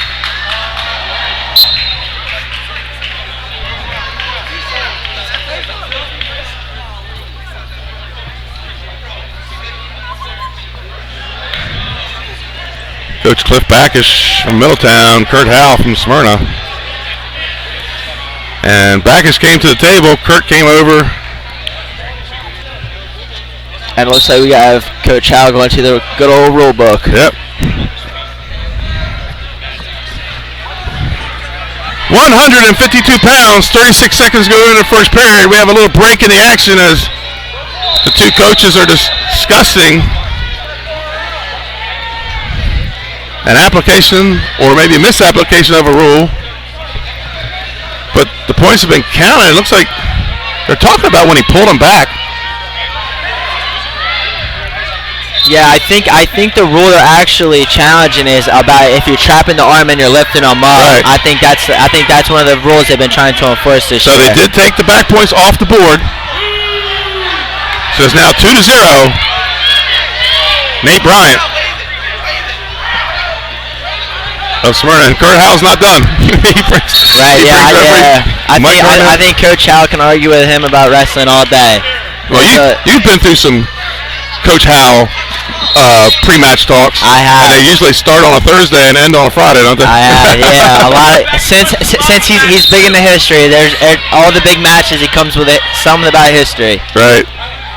Well, he's a history teacher, isn't he? Yep, that and psychology. Right. Here we go on the restart, 2-0, Nate Bryant. So I guess the call was potentially dangerous on the left. No back points awarded. Switch by Schneider. Bryant looking to hit in, steps over, stops the switch, now he's got low leg. And this time Bryant looks like he's going to get this time. He digs in, reversal, 2-2 with 20 seconds to go in the first period at 152 pounds. And a little bit of humor out of the Smyrna fans. You probably picked that up on the mic. As the clock winds down here in the first period, we'll end at 2-2 between Schneider and Bryant. Coin toss goes to Bryant. He's going to defer. And Schneider's going to take down. Schneider only a sophomore. His brother was a state finalist a few years back. Right. Yeah. Lost to your teammate Tony Wiest, who was a freshman that year. Yeah, I also had Schneider when I had Will Carl back at Howcam, just like Will. Hard worker, he was really eager to learn, so I knew once he got to the high school stage, he'd definitely make a bit of an impact. Get potentially dangerous on the stand-up. Just under 2 minutes to go here in the second period, 2-2. And Bryant trying to lock up a cradle with that's the second potentially dangerous. So pretty soon there has to be a stalling call on somebody. Right. Yeah, I think Bryant, he's definitely got to be strong on top here. Then you're also going to have Schneider. He's looking to score some points. Little roll by Schneider. Yeah, you got Bryant. He's in danger right here. He's got to be careful. Yeah, he's got near side cradle, folks. Yeah, Schneider locked up that cradle. He's looking to keep him in here. And that's a reversal by Schneider. And they go out of bounds. Minute 29 left in the second period. And Bryant gets up shaking his head, and how'd I get caught in that? Right. Yeah. I think now we have the refs question a little bit. Oh, nope, never mind. Little discussion between the ref and the assistant ref, and we're back to action, 4-2. Right. Bryant comes to his feet. Snyder trying to return, can't lift him. They get to the edge. Bryant just has to stay in here and get a stall call. Right, yeah. Then he gets it as they go out of bounds. Stall call on Snyder, the warning. Minute 17 to go. Yeah, I think Schneider is still young, so he's kind of got to adjust that. If you can't bring him down to the mat within 5 seconds, you just got to let him go. Or get him out of bounds. Right, it's tough, yeah. I mean, over the years, you've even seen kind of run him out of bounds a little bit, that the refs are picking up on that, hitting you for stolen, so you just got to be careful in this position. A little high with one leg in. Yeah, I think Brian's got to shake him off here. You got Schneider, he needs to readjust. Looks like he's working for the power half. Now he gets 2 boots in, gets the power half. Brian staying up strong. Right. And then looks like you got Schneider. He's starting to get a little high here again. 50 seconds, 48 seconds to go here in the period. Second period, 4-2. Schneider in the black leads. He's the sophomore out of Middletown High School, the Middletown Cavaliers. And Brian from the Smyrna Eagles. Nice quick start by jumping sides. 40 seconds to go here in the second period. And yeah, then you got Schneider on top. He's got that cross wrist too. He's looking for a quick tilt here. And not going to get it. Loses the cross wrist. Right. Bryant looking to switch. 25 seconds to go. He's long, but he's not going to get it. 4-2. 15 seconds to go here in the second period. Maybe not as much action as 132, but equally as exciting. Right. They're both battling it out. So I think the third period, there's definitely going to be something good happening. 2 seconds, 1 second. That ends the second period. Right. And it's going to be Brian's choice, and looks like Coach Howe wants him to go neutral. Coach Howe wants him to go neutral, and it looks like Nate says he's confident and get out on bottom.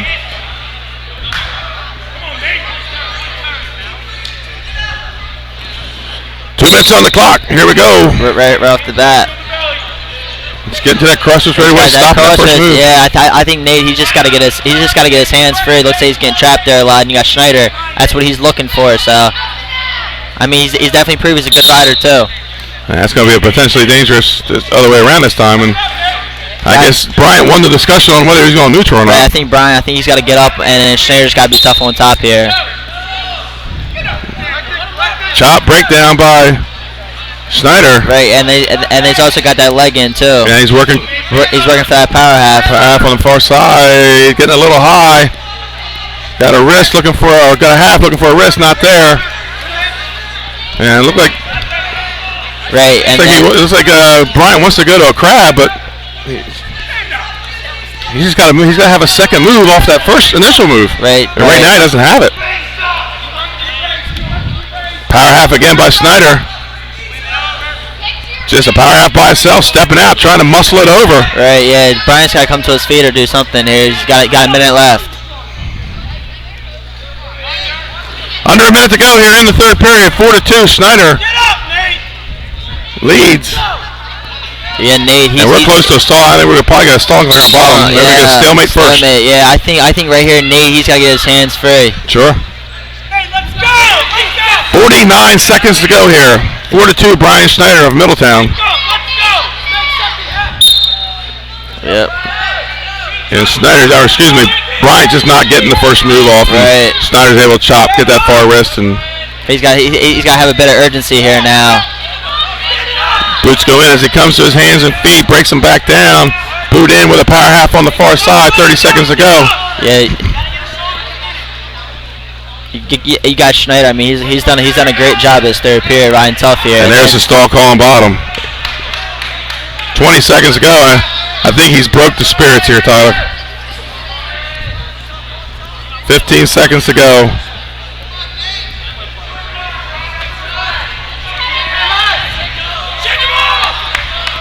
Five to go. It looks like your champion's going to be Brian Schneider. 4-2 out of Middletown High School, the sophomore. So that's 3 Middletown champions here so far today. So Coach Cliff Backus, he's having a good day here at the Milford Invitational. Crowns 3 champions right in the heart of Henlebin Conference land. Yeah, you can't beat that. And coming up at 160 pounds, Blake Chambers, the senior out of Sussex Central. He's up against Dakota Kerr, and folks, we're going to take a commercial break, and we'll come back with this matchup. You won't know until you try. This place is for everybody. Actually, my entire family signed up. So my wife, my children, my young son comes in. My son's only 10. We have the kids classes. We have the fitness class. If you're just looking primarily to get the shape. Obviously, the jiu-jitsu class. That's what I'm coming for. Every time I walk through that door, I'm unbelievably happy. And welcome back, folks. 160-pound action. Blake Chambers from Sussex Central in the white singlet. He's a senior. Fifth at 160 last year. Word is he will be bumping up to 170 next week as Bautista, the defending state champ, moves down. And he's up against Dakota Kerr, a junior, fifth at 150 last year. Kerr came out of nowhere as a freshman. He had a great freshman year. Yeah. Under a minute 30 to go here. No score yet in the first period. And look out there, Kerr just backing out of it. Right, I think Chambers, he's more of an offensive wrestler on his feet, and I think Curry's more a defensive wrestler. He's always looking for that standing cement mixer. He's always looking for the big moves. So Kerr growing a little bit over the years. I believe he was a 32 as a freshman. 32 as a freshman, yeah. Looks like he has great leverage out there, kind of tall. Right, Chambers, he's also very strong, so I think that can definitely help him as well. Under a minute to go here. Chambers with a single to the right side. Lifts it up. Returns him to the mat. Pops the head. Takedown. Blake Chambers. 2-0. And looking to return to the mat. And they go out of bounds with 43 seconds left in the first period. Chambers up 2-0. So a nice little dig on that single leg. Got it, lifted it, and returned. And Chambers, he looks like a solid 60-pounder, so if he stayed there, he'd definitely be probably the biggest in the weight class. Right, well, rumor is there's going to be a switch next week. That was the talk in the hospitality room. Bautista coming back down to 60. Yeah, I think 160, that is going to be a show. Absolutely. That was going to give us 3 state champs early in the season. Right. At 160. Let's see if there's 3 state champs there in November and February. I think all of them are capable, too, of beating each other, so that should be fun. You got Chambers back. 15 seconds ago.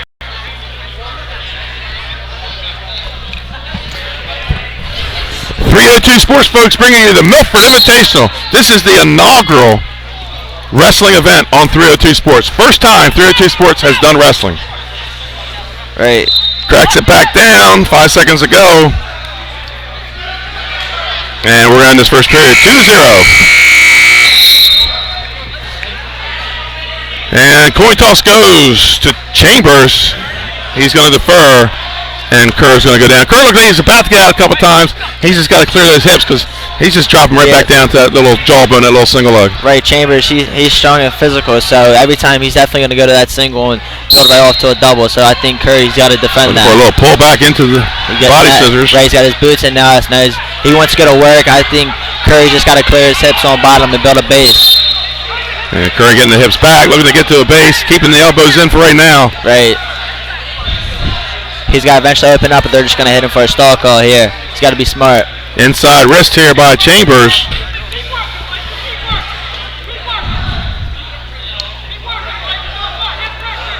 Now he digs both boots in. Now looking to work on the top side. And great leg defense by Curry. Kicks one leg out. Right. And then you got Chambers. He's got his legs right back in. Right in. To be. And now he's got him flat.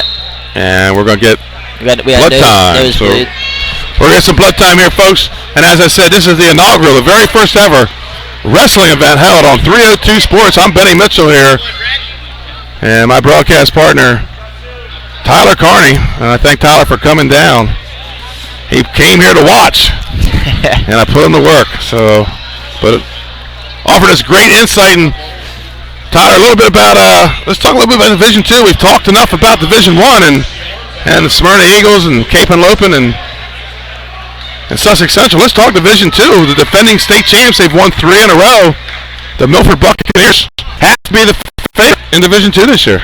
Yeah, I mean, Milford over the past 2 or 3 years, I mean, they've been dominant. I mean, last year they were almost a match away from knocking the Division 1 champs. So I think right now they're the favorites. I think Sanford, they have a pretty good program as well. Their problem over the year, they just had so many forfeits. But overall, I think Division II is going to be a pretty good thing to watch at dual states as well. Well, and this year, another problem Sanford has is injuries. Right. I understand 2015 state champ Brendan Lamey, possibly out for the season with a knee injury. Ooh. I believe Nico Chilson moved out of state. He moved to Ohio. Yeah, I did hear that as well. So, yeah, well, that right there I could get them a few obstacles to overcome. St. George's has picked up a few good guys. A name that you will probably recall from his youth days, John Pantazes. Oh, Johnny Middletown, yeah. He's at 113 pounds. That's going to make a difference in that St. George's line. They got Austin Clayton up top, and Clayton, he's also a tough guy up top that he's going to be one to look out for in the radar when state tournament comes around as well. Interesting. 2 weeks have gone by. We've yet to see Joe Miller on the mat yet, so don't know if that's an injury, a sickness. Is it a weight issue? We don't know. Yeah, defending state champ at 182. I've heard a little bit of rumors that he might be bumping up to 195, so that could be Hudson. Yeah, you got Hudson. You also got Cameron from Cape Henlopen. Yeah, he's also a tough competitor. So I mean, you could have 195. That could be another weight class just interesting as 160. I mean, we may see a couple kids bump up, a couple kids bump down, but if everybody stays the same, it could be interesting. Well, in a small state like Delaware, you got a radar. You know who's where, and yeah. And in the world of social media, it all seems to get out who's going where. Yeah, word travels. Here we go, minute 13 on the restart, second period at 160 pounds. Blake Chambers in the white singlet. He leads 2-0 against Dakota Kerr out of Smyrna. Kerr, a little bit of action there, a little sit-out, little changeover. He's dropping right back to that single. I think Kerr, he just got to put a whizzer in there and just stop for that cement mixer. And they go out of bounds. 58 seconds on the restart.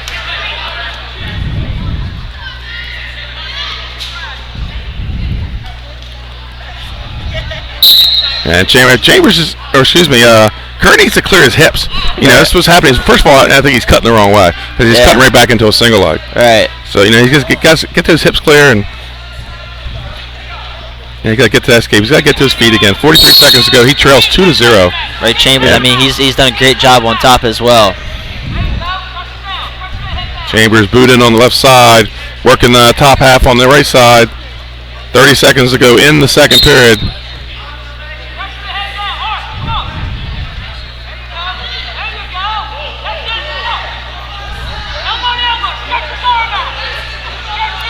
And then you got clears his feet and right back to that single leg. He's falling right back into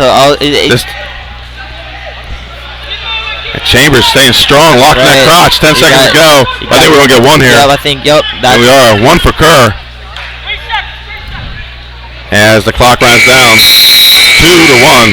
Now, the interesting thing in college, and I wonder if we'll ever see it come to high school in college, when you drop down to that leg, they immediately start the 5 count. Right, yeah. I mean, I think they should. I mean, over time, definitely seen a lot of kids just holding on that leg as much as they can. So I think if they start the 5 seconds, I think we'll honestly see a lot more action as well. Sure.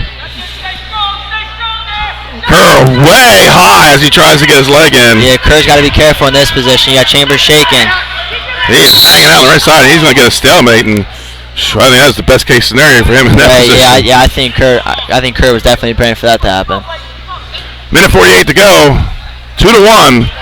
Blake Chambers leads Dakota Kerr of Smyrna, and this time he gets a good breakdown. Can't get the boot in. Yeah, and now way high again. Kerr, he keeps getting. And there's a cut and score. Chambers leads 3-1 in the finals at 160 pounds at the Milford Invitational.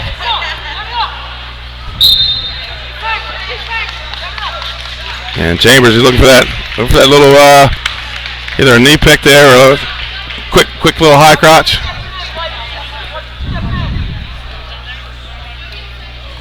Three to 1, minute 15 to go here in the third period. Arm drag by Kerr. Here's a big move he's looking for, and they go out of bounds. And you said he's a big move type of guy. That's where he's headed. You got Chambers. He's looking for a shot. Kerr, he's working upper body. And Chambers has to be careful with those both arms out. Right. And you may want to keep one hand down here and a little bit of defense. Because we're looking arm drag or throw here. Right. That was a nice shot by Chambers. Double leg, but watch the mixer. Yep. He knew it was coming. Takedown with 42 seconds to go. 5-1. Blake Chambers.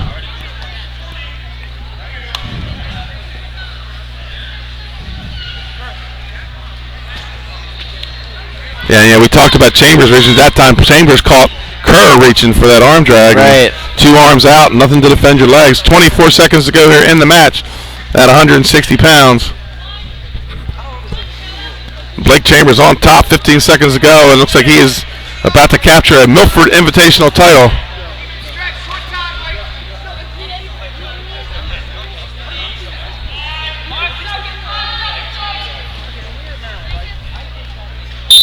And that's it, 5-1 for Blake Chambers, Sussex Central. And again, no real blowouts so far tonight here. Right. And I understand it's a quality tournament, but usually early in the year you get somebody just dominates, and we haven't really seen it yet. One major decision tonight. So while they award some trophies here, folks, we're going to take a quick commercial timeout, and we'll be back with the 170-pound match here at the Milford Invitational. I'm Benny Mitchell, with me, Tyler Carney, and we'll be right back. General Manager of Blue Coast Seafood Grill in Bethany Beach. And I'm Douglas Ruley, Vice President and Chef at Sodell Concepts. Located on Coastal Highway just north of downtown Bethany Beach, Blue Coast Seafood Grill and Raw Bar is a landmark restaurant overlooking the beautiful Salt Pond. Some house specialties include fried baby lobster tails, baked oysters, seafood stew, lobster cavatappi, and of course, daily selections of fresh fish and raw oysters. That's Blue Coast Seafood Grill and Raw Bar in Bethany Beach. Come check us out. Hi, I'm Shannon. Welcome back to Milford High School, folks. I'm Benny Mitchell, with me, Tyler Carney, and we're here at the Milford Invitational. And it's been going on so long, I asked Coach Parsley what year it was. He said he didn't know, but I know it's been going on for 40 years, so we'll just settle with the 40th Milford Invitational. That's a long time. Heck, that encompasses my career back in the 80s. So, and we're going to get a forfeit here at 170, or a default. Logan Montgomery suffered injury in the semifinals. He was slammed and could not continue, and he's not going to wrestle tonight's match. So, folks, we're going to take a time out while they wrestle the other 170-pound matches, and we'll be back with more Milford Invitational action.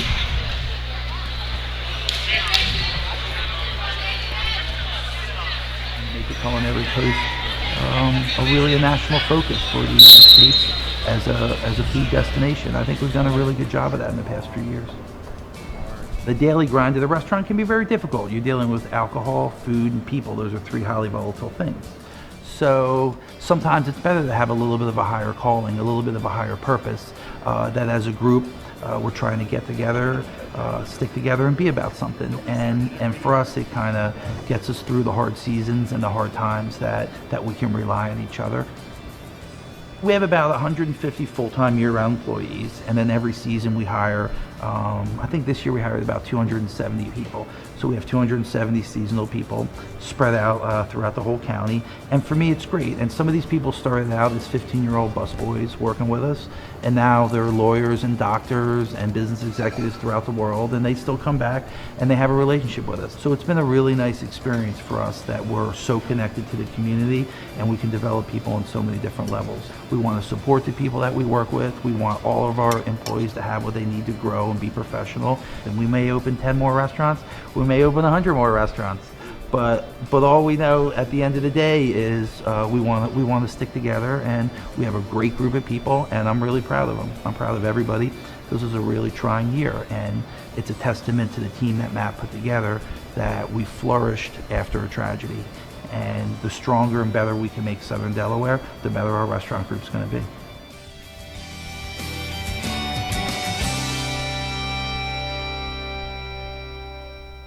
Reminder of all the energy and effort that I've put in. Even if you just watch a class first, you won't know until you try. This place is for everybody. Actually, my entire family signed up. So my wife, my children, my young son comes in. My son's only 10. They have the kids classes, they have the fitness class. If you're just looking primarily to get in shape, obviously the jiu-jitsu class is what I come here for. Every time I walk through that door, I'm unbelievably happy, that I'm here. I mean, just a reminder of all the energy and effort that I've put in. Even if you just watch a class first, you won't know until you try. Hi, I'm Scott Kammerer from Sodell Concepts. And I'm Danae from Matt's Fish Camp. Come check us out. Matt's Fish Camp is the small local fish joint with 2 locations on Coastal Highway in North Bethany Beach and Lewis, where we serve up traditional coastal fare and a casual atmosphere with house specialties like colossal crab cakes, lobster rolls, and fried Ipswich clams, along with crowd pleasers like fish and chips, fried shrimp, and a daily selection of fresh caught fish. Matt's Fish Camp, serving up lunch and dinner 7 days a week, all year. Locations in Bethany Beach and Lewis, Delaware. See you soon. Camera of Sodell Concepts. We have 8 locations, a catering company and a food truck right here on the culinary coast in southern Delaware, and we'd love to see you at one of our locations. Fish On in Lewis and the villages of 5 Points. Lupo Italian Kitchen on Rehoboth Avenue in downtown Rehoboth, serving homemade pasta. Papa Grande's in downtown Rehoboth. Our treetop deck has the best happy hour around. And Matt's Fish Camp, located on Route 1 in North Bethany Beach, your classic seafood shack. At Sodell, we believe in beautiful, simple food and making the world a better place. See you soon. Hi, I'm Scott General Cameron. Manager of Blue Coast Seafood Grill in Bethany Beach. And I'm Douglas Ruley, Vice President and Chef of Sodell Concepts. Located on Coastal Highway just north of downtown Bethany Beach, Blue Coast Seafood Grill and Raw Bar is a landmark restaurant overlooking the beautiful salt pond. Some house specialties include fried baby lobster tails, baked oysters, seafood stew, lobster cavatappi, and of course, daily selections of fresh fish and raw oysters. That's Blue Coast Seafood Grill and Raw Bar in Bethany Beach. Come check us out. Hi, I'm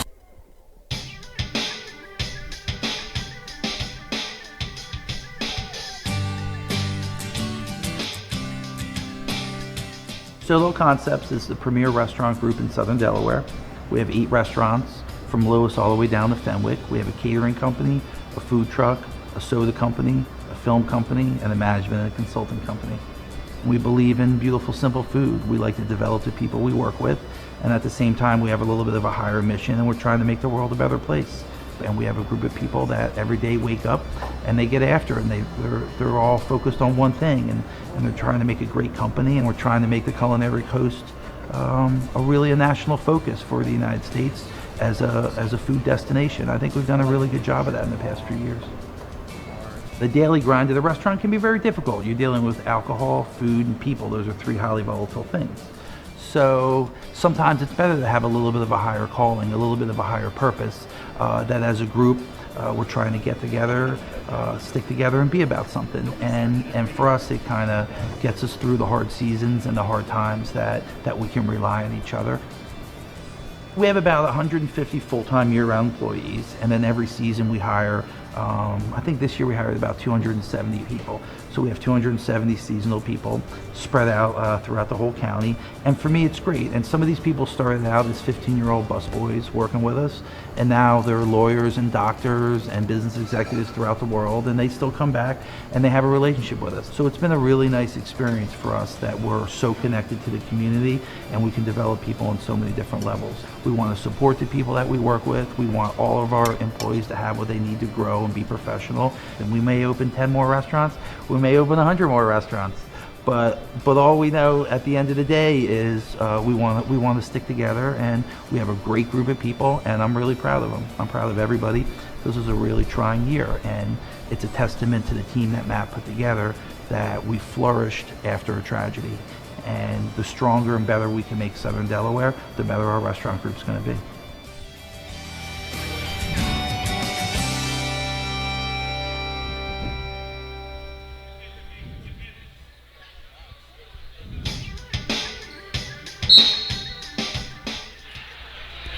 Welcome back, folks, to Milford High School. Still waiting for the 5th and 6th and 3rd and 4th place matches to end. So we'll go over a little recap what we've had so far. First off, Tyler, so far championship count, Central and Smyrna, Sussex Central each have a chance.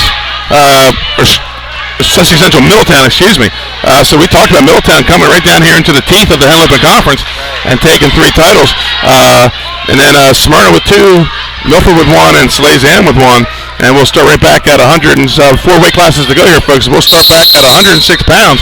And first match of the night, Zach Spence from Salesian, the sophomore. He gets a 4-2 decision over Isaac O'Neill. As impressed as I was with Spence, I would almost say I was impressed with the kid from the small school, Delmar. Right, I think he kind of established a name for himself, keeping it close to somebody like Zach Spence. So I was actually surprised myself. At 113 pounds, Robbie Rosser, he gets the major decision over Hunter Hamill, Middletown, and I think we both just kind of sat here and just drooled over the way Rosser wrestled. He is a kid on a mission. He took a loss in the state finals that he didn't like, and he he's now gotten over it, and he's on to the next step. Yeah, I think he's back for revenge this year. At 120 pounds, the freshman from Middletown got the pin tonight. Will Carl pins Junior Perez of Sussex Central, and like you said, you have worked with this kid before at camp. That was an impressive outing for a freshman coming in here in the Milford Invitational. Yeah, I think for him to come out and get a pin and the finals like a tournament like Milford, I think that's definitely going to give him some good leeway. And then another guy looks like he's on a mission this year at 126 pounds. Rashad Stratton with the 9-3 win over Cole Sebastianelli, a rematch of last year's conference championship. And both guys back down, something you don't see a whole lot of at the high school level. Both guys are back down to the weight class they were at a year ago. And Stratton just totally, I think, dominated that match from the first whistle to the end. Yeah, Stratton looked awesome. I mean, he was great on his feet. He rode heavy on top. Whenever he was on bottom, he came out, blast right out. And then we followed that up with probably so far the match of the night at 132 pounds. Greg Baum turned it on late. He gets the 12-7 decision over Gavin Garcia. And like we said, it was a great match back and forth, and it just kind of looked like Baum broke his will in the third period and just rolled to the championship. And then at 138 pounds, Dante Mediato, twice today he's been down 2-0 late. He gets the revert, or he gets the takedown, and he gets the tilt, he gets the back points, and that's why he's a state champion, because that's what state champs have to do. They have to win those tough matches. Right. I think he kind of realized he also has a target on his back. So I think early on he's kind of wrestling a little bit conservative. I think once by the end of the year he starts to open up, I think he'll be fine. And at 145 pounds, two-time defending state champ Chase Arcangelo, he gets a 6-0 decision over Alex Cressy. And we saw early on Cressy wanted to score with defense, but Arcangelo just too good on his feet, and gets a couple takedowns and wins that match. Right.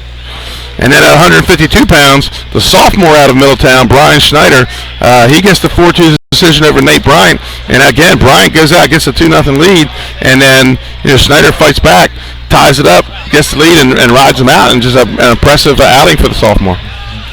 And then at 160, the last match we saw, Blake Chambers, he was a fifth place finisher at 160 last year. He's back. Word is he's going to 170.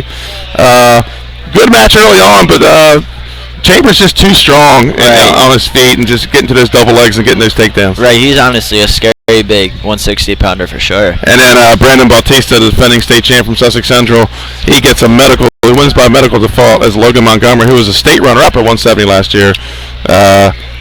Could not compete due to an injury in the semi-final match where he defaulted, won by disqualification due to a slam. So we have an injury over on mat number 3, waiting for the 182-pound weight class, where we're going to have Junior Cruz out of Sussex Central and Bavensky Augustin, the sophomore out of Milford. Junior is a junior. And Phil Siltai, a lot of Hispanic kids in the community, and he's getting them out in the wrestling mat. And I remember last year they had the Cruz kid at 285. Victor. He was tough. Victor Cruz. Right. So here we go, 182 pounds, folks. Junior Cruz out of Sussex Central and a sophomore, and this is a guy that Don Parsley is really high on, Bavensky Augustin, and you're probably going to see an over-under or a headlock out of this kid because he likes to throw. That means we'll probably have a fun match then. There we go. An exciting one. Right, for sure. Right. Fans come to see this. They like the singles, they like the doubles, but they want a big throw. Everybody wants that big throw for sure. Here we go. Augustin, Cruz. Neither guy placed in state last year. I believe Cruz was JV. Bavensky, Augustin. Right, I think both these guys are kind of out here right now just trying to make a name for themselves in the state as well. Cruz, he got to the finals with a pin over Michael Vasey of Woodbridge. And Augustin, he's got 2 pins in this tournament. He pinned Brennan Wright of Apo in the semis. And it looks like both guys are trying to work upper body here. So I tell you, of course, I run my club, 2 nights a week out of Milford, and I know at least one night a week I come in there and they're working over under. They're looking to throw. Coach Parsley, big lat drop guy, big over under guy. There he is digging in those over unders.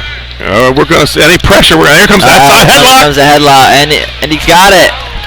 Lift the head. That's a long time to be in that position, Tyler. Right. I imagine somewhere in your years of wrestling you felt that. Right. I think the headlock's probably the worst, honestly. That and the arm bar. Right. And the thing is, you want to see the clock. Right. How much longer you got to play. Right.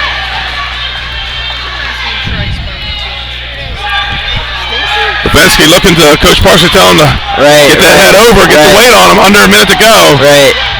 I think the problem is the way he's holding that arm is kind of affecting it a little bit. And you got Cruz. Cruz, he knows where he's at. And you got Parsley over here. He's trying to tell him to keep him in, but it looks like Cruz, he's got pretty good. And they're going to go out of bounds with 43 seconds to go. So that's going to be 5-0. Babinski, Augustin, I tell you, he's not done throwing yet. This kid loves to get up top and throw it around. Right. Look, I mean, he's ready to go neutral. Good. Yeah. 43 seconds here in the first period. Babinski up. 5-0. Cut score by Cruz. 5-1.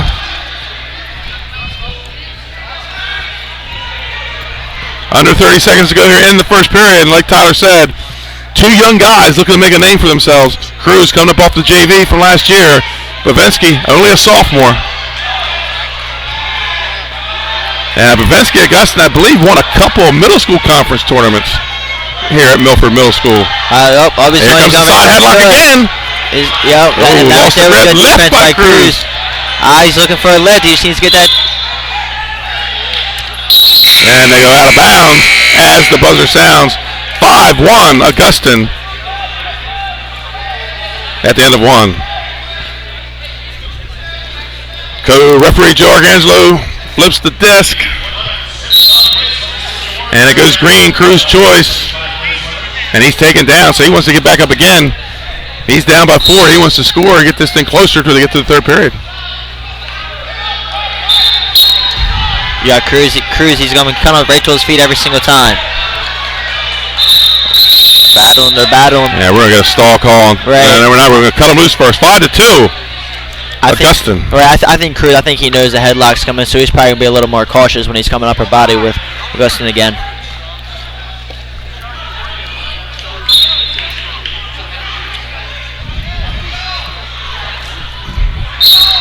Both guys tied up in a collar tie, kind of keeping the feet still. They got to move their feet when they're moving their hands, and Augustin looking to snap out of it. Keeping control of that far wrist. Collar tie and a far wrist. Minute 20 to go here in the second period.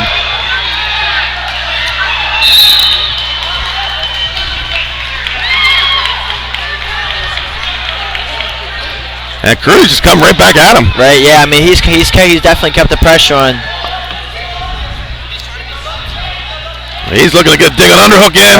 Right. 5-2.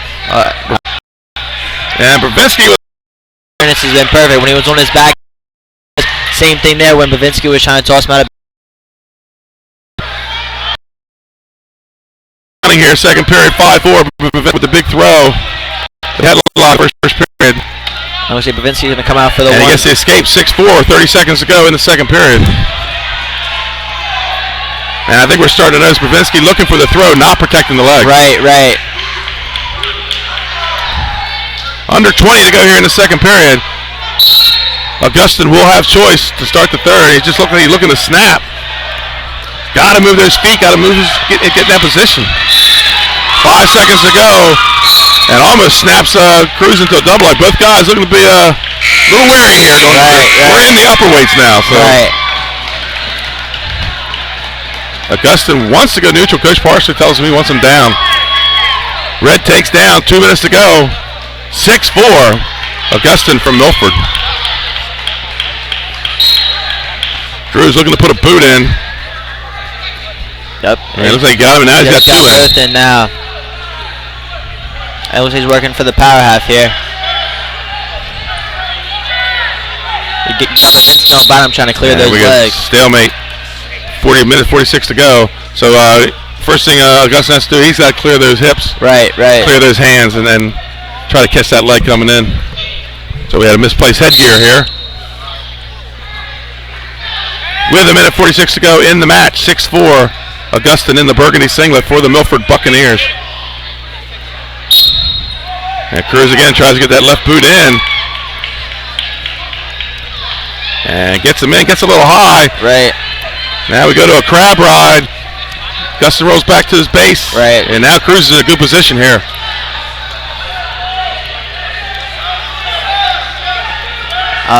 Power half. He's got it. Looks like he's got it. He's got that shoulder, yeah. So I couldn't see from my advantage. It looked like he may have been trying to pull in the pit as opposed to the elbow. Right, yeah.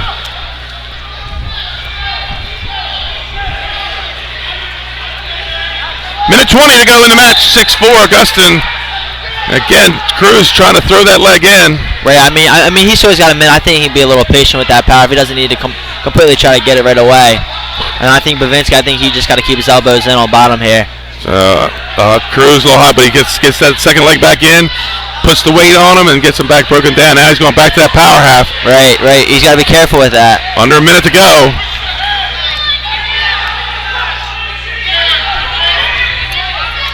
And we're probably going to see a stall call here on bottom. Right. And now we're going to get a stalemate. 48 seconds to go in the match. 6-4. Bavinski, Gustin lead. Junior Cruz of Sussex Central.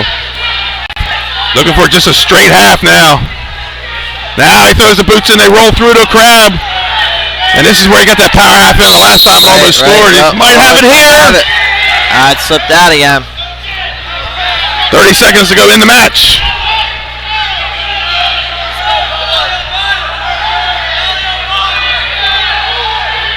And he's got another stalemate. And you can see Coach Phil still on the far side, not happy. He wants a stalling call. 21 seconds to go.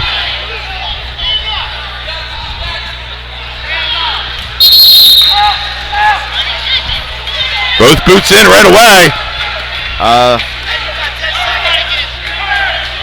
He's got to get a quick turn here. And there's the stalling call on bottom with 10 seconds to go. But he's got to win this match with a turn. He almost has it. He rolled through. And that's it. Final score. Milford, Bavinski, Gustin wins the 216 Milford Invitational 182 pounds with a 6-5 decision. A lot of action for the big guys there, especially there towards the end.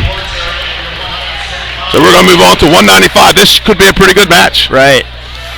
Tony Wiest, state champ in 2015. And he's up against a player from Sussex Central, 5th at 170 last year, Lucas Hudson. And he's gone from a solid 170 to a solid 195 here. He looks big, Lucas Hudson. Tony Wiest, he was 6th in the state last year. That's because he broke his arm in the semifinals and had to default out. In 2015, he was the outstanding wrestler in the state with a pin in the state finals. He goes up against Lucas Hudson, the senior, 5th at 170 last year, and he advanced by a default as the Milford wrestler didn't make weight. So he gets a forfeit. And Wiest has pinned his way into the finals, 55-second pin over Joe Scalia of Delaware Military Academy as they award some medals over to our left. And I think over the years, everybody knows it now. It's no secret to Kurt Howell. It's no secret to Tony Wiest. They're going to attack him at the legs. Right. And that's how people are going to go after him. Lost a match to Clavier last year during the regular season where, Clavier stayed heavy on the double legs, and then when he tried to go upper body in the conference finals, got thrown to his back and pinned. So right. Let's see the route Hudson takes here. Lucas Hudson in the blue from Sussex Central. Tony Wiest in the gray with the red lettering from Smyrna. 195 pounds.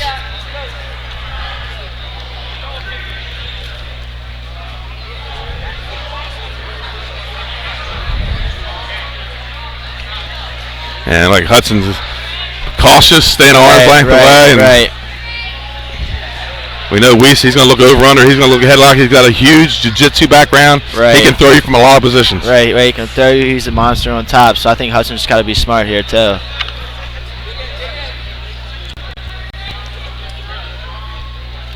Sweep single. He's then got both hands on the legs. Wiest got the hips down. Right. And good defense by Weiss. He was in on a low sweep single. Still locked on the single leg. Weiss just with a good body whizzer here, keeping the attack off. Under a minute to go in the first period. He's got Hudson extended out. Right. Now he gets that far ankle underneath. Right. He's got to break the lock and go behind. He's staying on the underhook though. Kind of hard to break that lock with an underhook. Need to get back to the elbow or the wrist, and there he breaks it. Comes right up with a single. Little better position by Hudson this time. Step over by Weiss. Takedown. 2-0. Tony Weiss. 29 seconds to go in the first.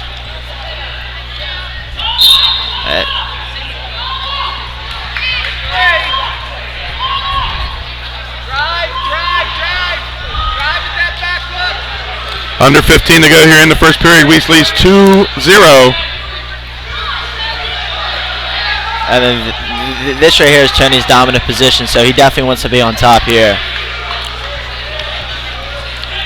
He got his pin in the state finals, double boots, right? Power half, and that's his move. Everybody knows it. It's not a surprise.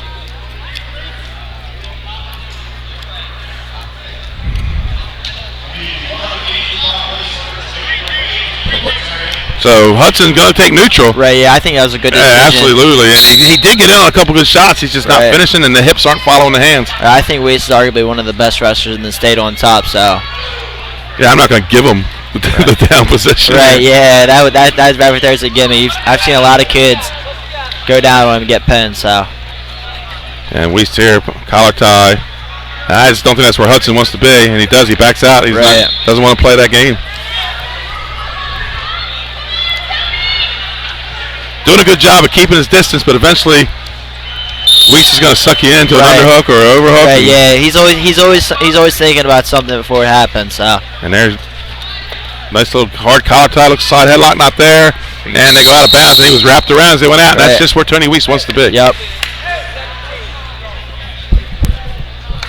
95 could be interesting this year. We talked about it. The rumor is Miller's struggling to get to 82. Right.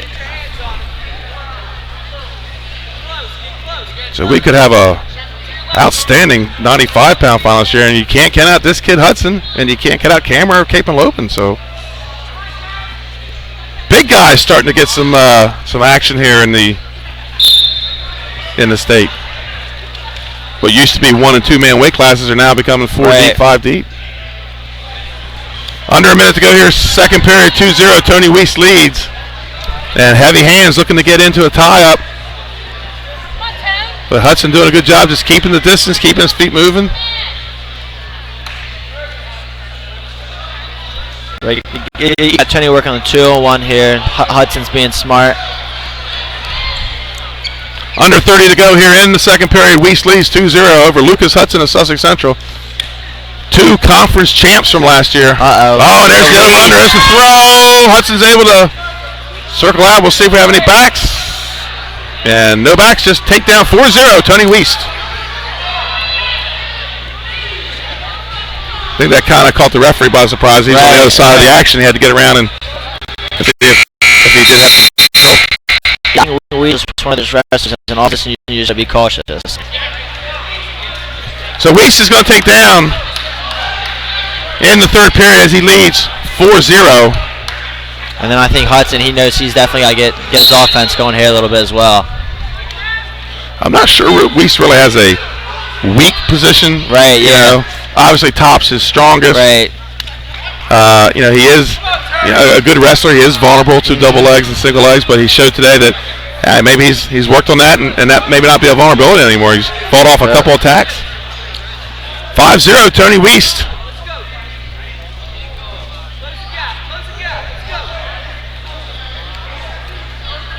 Minute 30 to go in the match. He leads 5-0. Hudson looking for a little slide by over under, and Hudson wants to throw. They go out of bounds. Both come back neutral.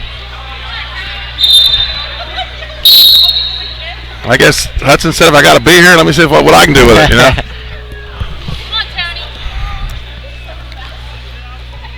Minute 15 to go here in the match. 5-0. Tony Weiss leads over Lucas Hudson. Approaching a minute in the match.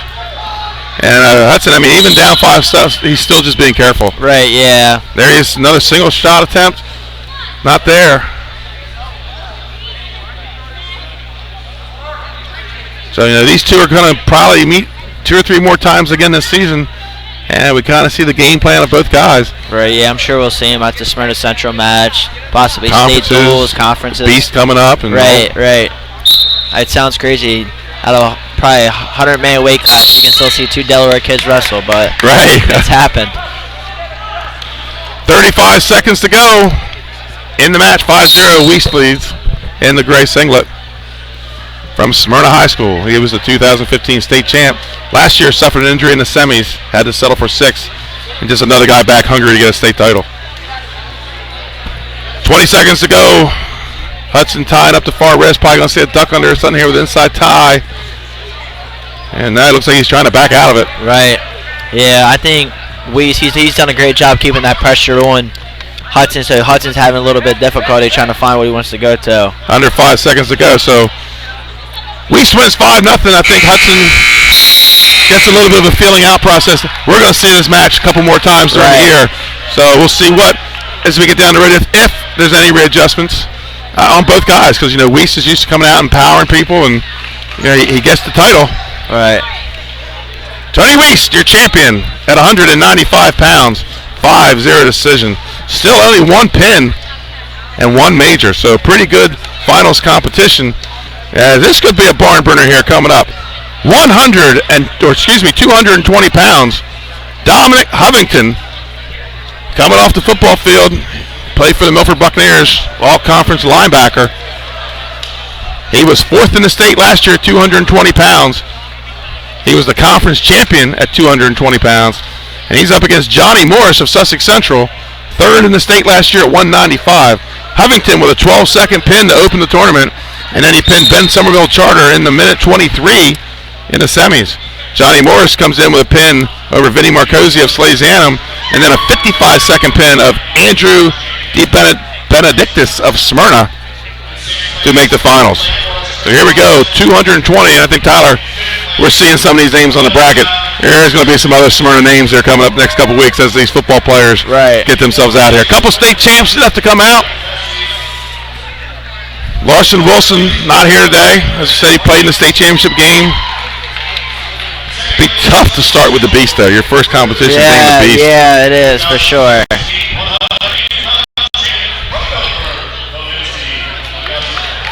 As they award the first place medal to Pravinsky Augustin of Milford. 2 matches left in the night. Sussex Central already wrapping up the team title. They did that before the finals. Very impressive showing here by the Golden Knights. And Coach Schulte told me they're not even at full strength yet. So, like you said, going to be an interesting Division I this year. Absolutely.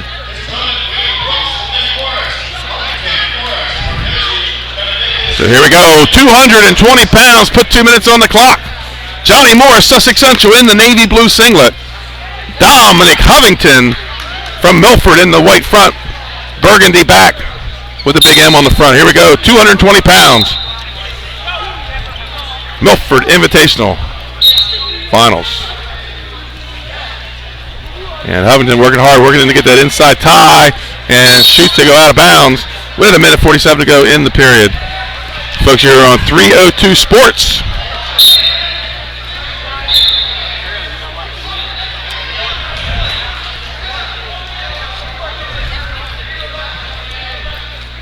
Both guys look at the tie here. Fighting that inside tie. Morris pushes them away. They go out of bounds. Shot as they go out. Minute 31 to go. 0-0. This could be a physical, interesting match. Two good football players here. 2 good wrestlers. Right, yeah. You're going to see a lot of athleticism. So you're going to see definitely a lot more shots than you usually would at the 220 weight class here. Morris, I believe, played either defensive tackle or defensive end. Hovington was a linebacker, all-conference linebacker, so 2 guys that can tackle. Right. And they go out of bounds. Minute 12 to go in the first period. 0-0.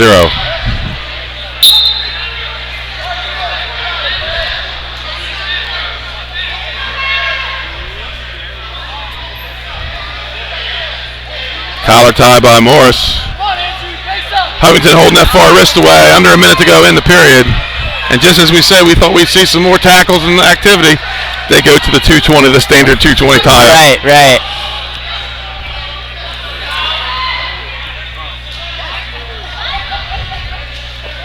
Shot attempt by Huffington. Not there. Circles. And he's showing some good motion there. Circle pulled ahead, That's middleweight, lightweight action.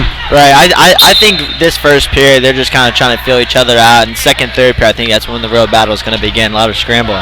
Do not think they wrestled last year. Two state place winners returning from two different weight classes.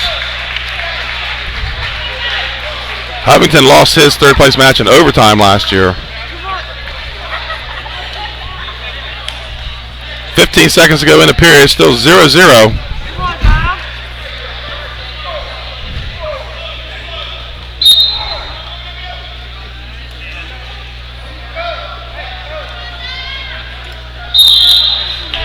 Shot by Huffington, not there. Time runs out.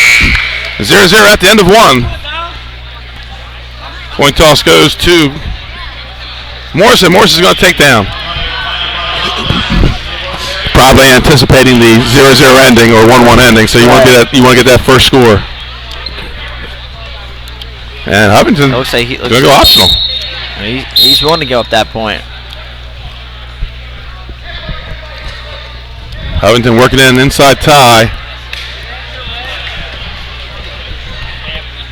Huffington, he's touching the legs. He's just not getting the hips in to follow and finish that double. Yeah, you got Morris. He's got really good defense as well. So you got Dom. He's working on the edge here with the underhook. And they're out of bounds they go. And it's like maybe see a little throw by the underhook or maybe a lat drop. Where we're going to see Huffington will throw you too.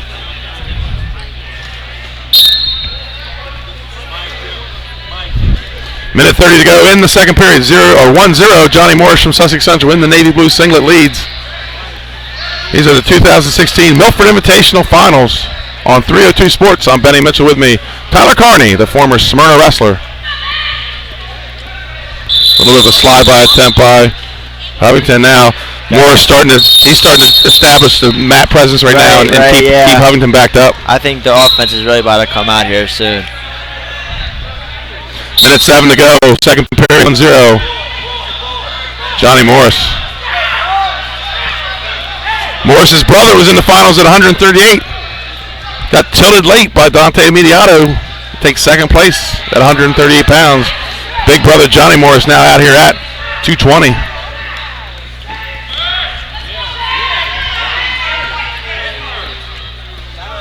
He's got push and bang and circles out is Huffington.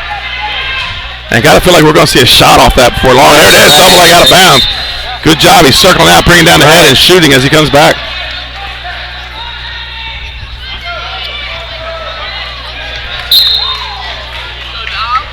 And Morris wants to be a little careful with that reach on that collar tie. Right. That was a kind of a lackadaisical slap to the back of the head, opening up his legs. 25 seconds to go, second period. Morris leads 1-0.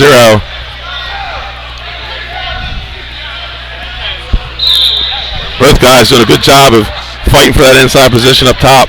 Right. And here comes, I think we're going to see that circle snap down from Huffington.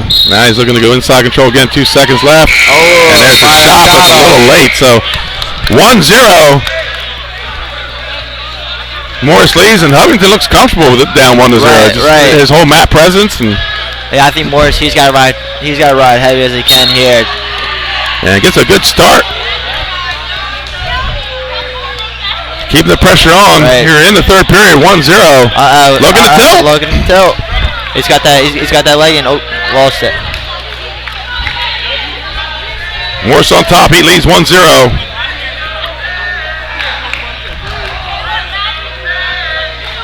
Huffington builds his base, coming back up. Cradle attempt by Morris, can't lock it up. And Huffington's got to move in that transition. Right. Oh, here comes the grab, he rolls out. You got to and go out of bounds, no change. Minute 25 to go.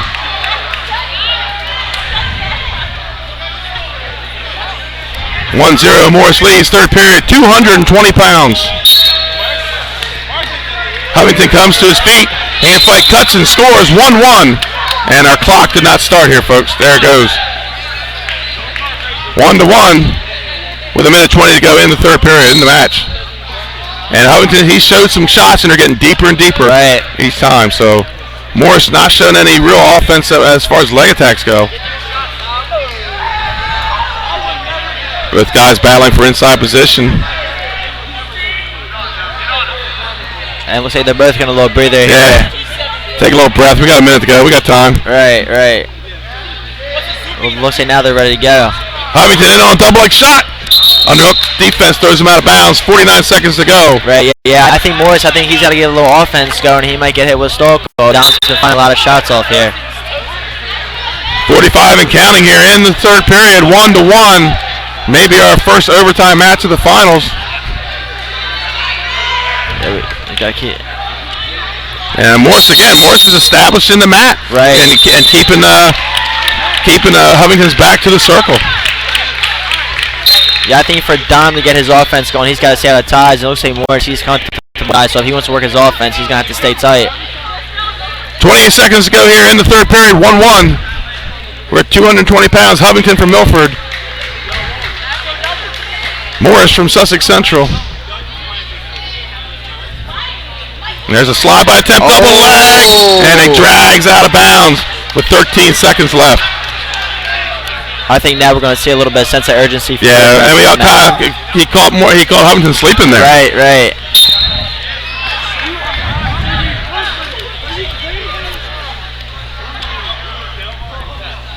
5 seconds to go, 1-1, and we're going to go into overtime, folks, at 220 pounds, our first overtime match of the night. And Covington, luckily, it was a sloppy shot. Almost goes behind on him. Put a minute on the clock. Wrestlers on their feet. First overtime of the night at 220 pounds.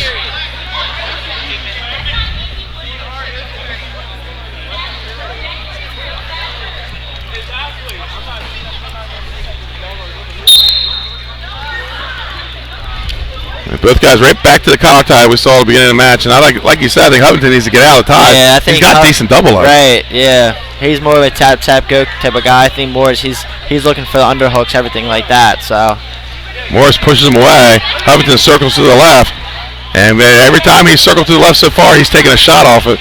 Doesn't this time. Fighting for the inside tie. 35 seconds to go in the first overtime. Shot by Morris, out of bounds they go. 28 seconds on the restart. And Morris starting to show some offense here, like he's got the momentum in his favor. Right.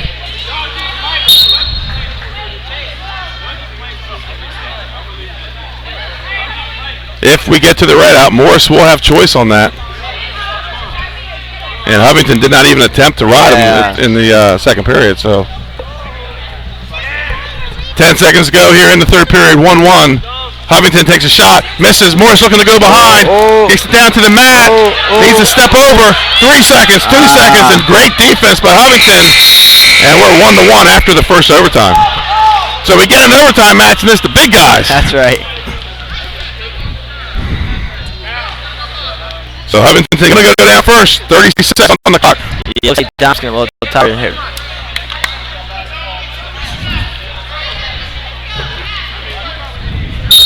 We got Morris. He was tough earlier. A little Granby roll by Covington. They come to their feet. And he gets the one. 23 seconds to go.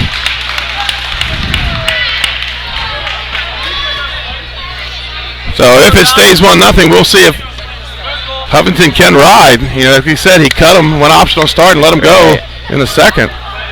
Shot by Covington. Go behind by Morris. It might have cost him. And a takedown, Morris. 2 seconds, 1 second, and we go to the second ride out, and Morris is ahead 3-2, and he's going to take bottom. I imagine we might see him cut him again. Right, I'd say, yeah, I think Parsons is going to put him on his feet here. That's what Coach Parsons is saying.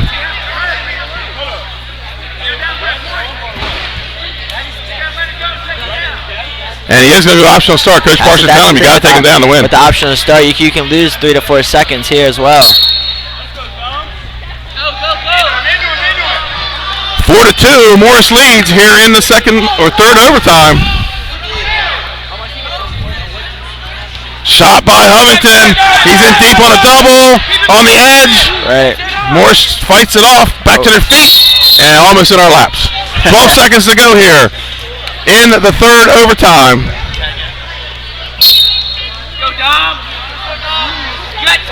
Another shot by Huntington, and he's not really even setting up his shots right now, just trying to drive through. 3 seconds, 2 seconds, and a toss, and that's it. Johnny Morris wins 4-2 for Sussex Central in 3 overtimes.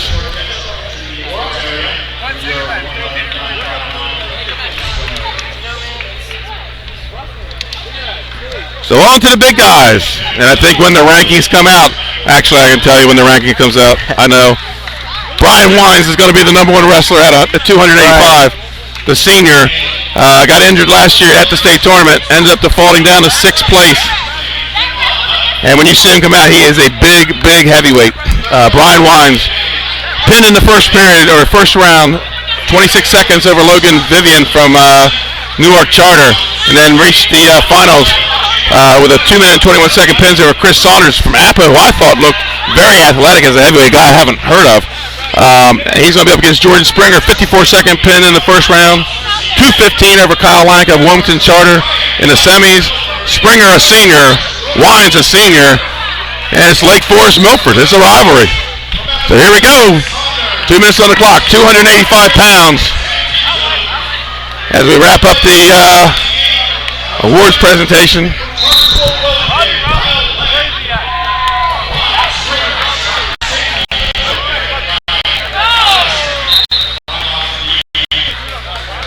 Brian Wines in the white singlet, gold stripes down the side, burgundy back with the big M on the front for the Milford Buccaneers. Springer in the blue and white singlet, the lone Lake Forest Spartan in the finals here tonight.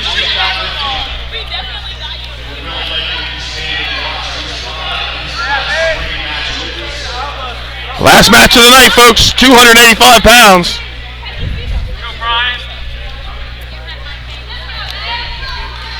If you count champs, Sussex Central with 5 champs tonight. Brought 8 to the finals, have won 5 titles, so an impressive opening tournament for the Golden Knights. Very impressive tournament.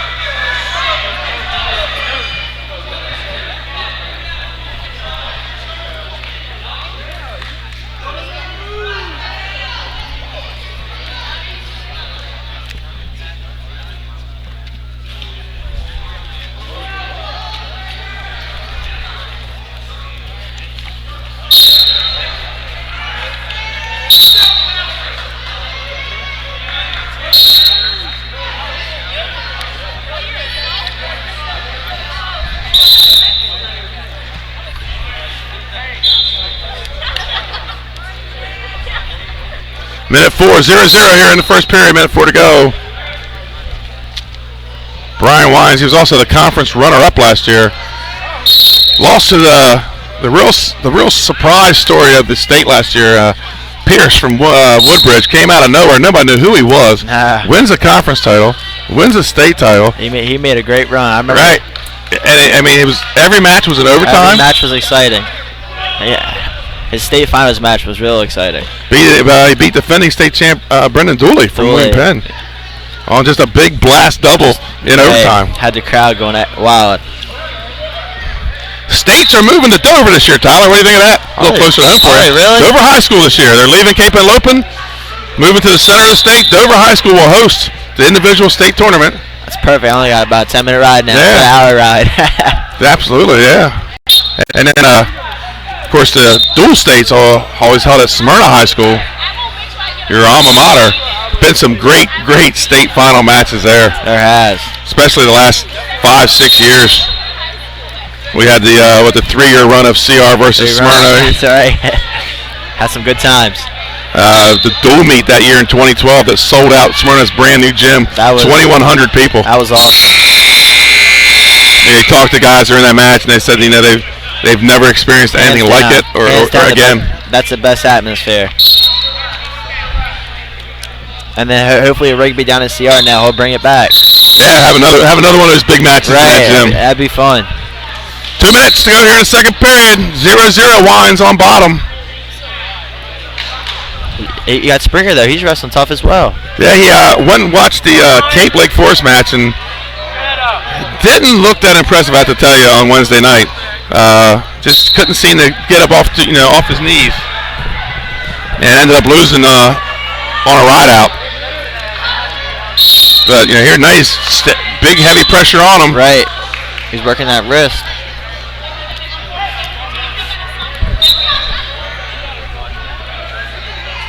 Minute 25 to go here in the second period. 0-0. Springer on top and picks the ankle towards the edge. They're out of bounds with a minute 18 on the restart.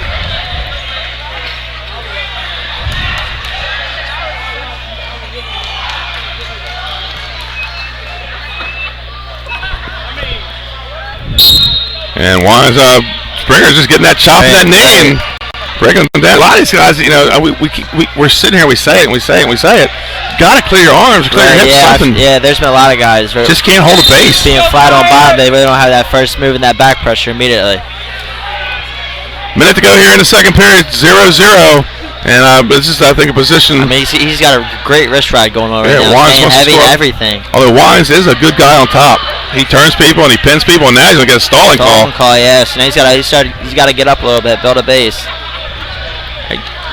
And he did not wrestle last weekend. To tell you how deep Milford is up top, his backup finished second at the Polytech Invitational. And we're going to get a stalemate. 35 seconds to go, second period, 0-0. So when you take the week off and your backup goes out and gets second place. That's telling you something there. And I believe that kid's only a sophomore, so Milford may not even skip a beat at the heavyweight weight class next year. He's got to be careful with them hands. Almost locked his hands. Wins up, out of bounds. 30 seconds on the restart. 0-0, and it looks like Wine's a little sense of urgency right now. Right. Take that pressure off being on top in the third period.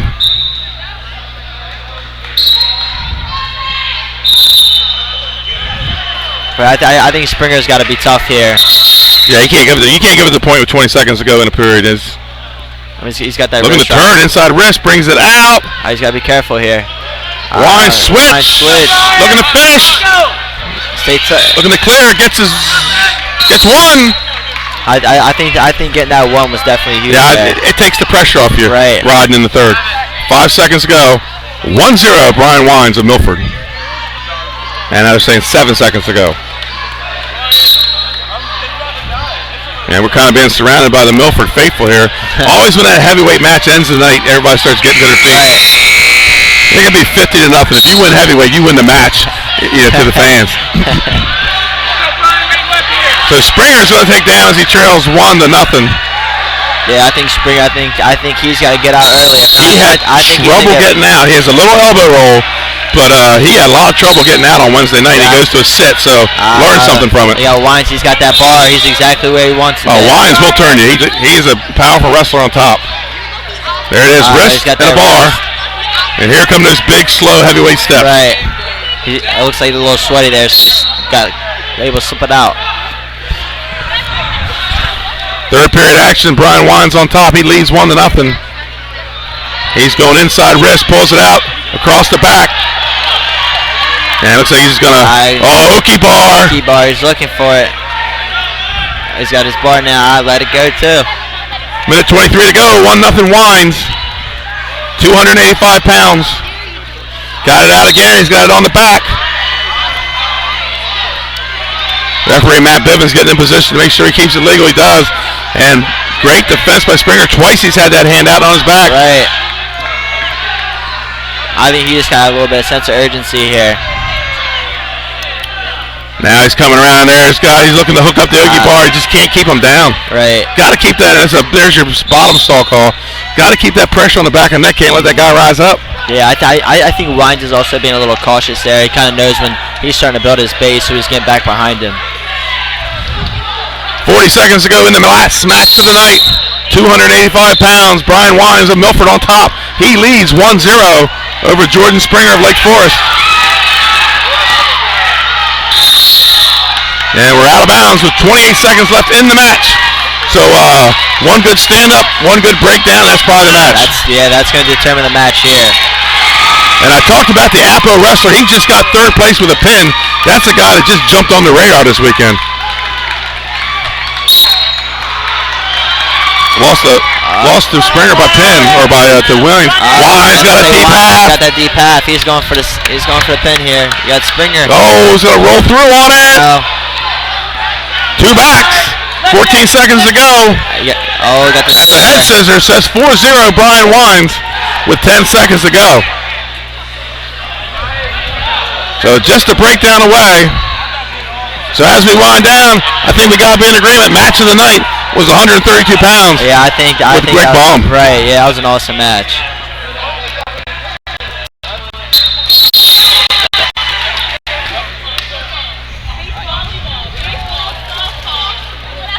Two seconds, 1 second. Brian Wines is your Milford Invitational champ at 285 pounds. And Tyler, thanks a lot for joining me on the broadcast today. Appreciate you coming down and helping me out. And I'll probably grab you again sometime. Thanks for that great insight. Thanks a lot, Tyler.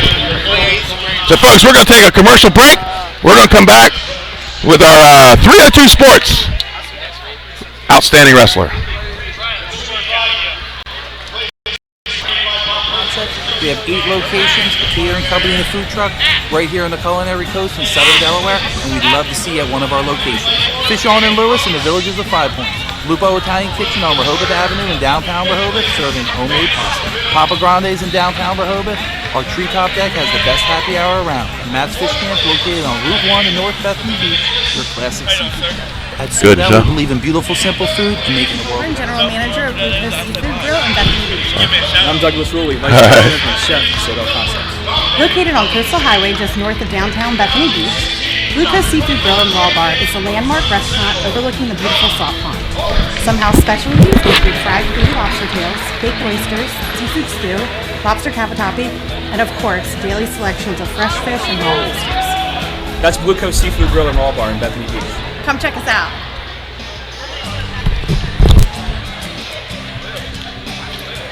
Solo Concepts is the premier restaurant group in Southern Delaware. We have 8 restaurants from Lewis all the way down to Fenwick. We have a catering company, a food truck, a soda company, a film company, and a national consulting company. We believe in beautiful, simple food. We like to develop the people we work with, and at the same time we have a little bit of a higher mission, and we're trying to make the world a better place. And we have a group of people that every day wake up and they get after, and they're all focused on one thing, and they're trying to make a great company, and we're trying to make the Culinary Coast a national focus for the United States as a food destination. I think we've done a really good job of that in the past few years. The daily grind of the restaurant can be very difficult. You're dealing with alcohol, food, and people. Those are 3 highly volatile things. So sometimes it's better to have a little bit of a higher calling, a little bit of a higher purpose, that as a group we're trying to get together, stick together and be about something. And for us, it kind of gets us through the hard seasons and the hard times that we can rely on each other.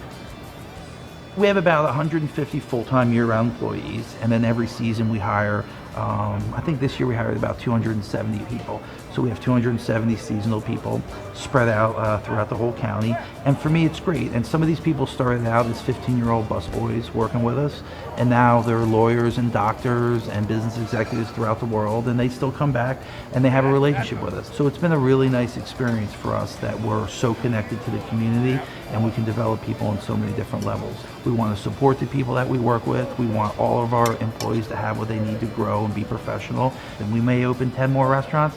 We may open 100 more restaurants.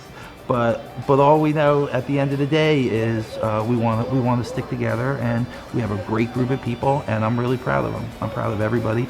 This is a really trying year, and it's a testament to the team that Matt put together that we flourished after a tragedy. And the stronger and better we can make Southern Delaware, the better our restaurant group's going to be.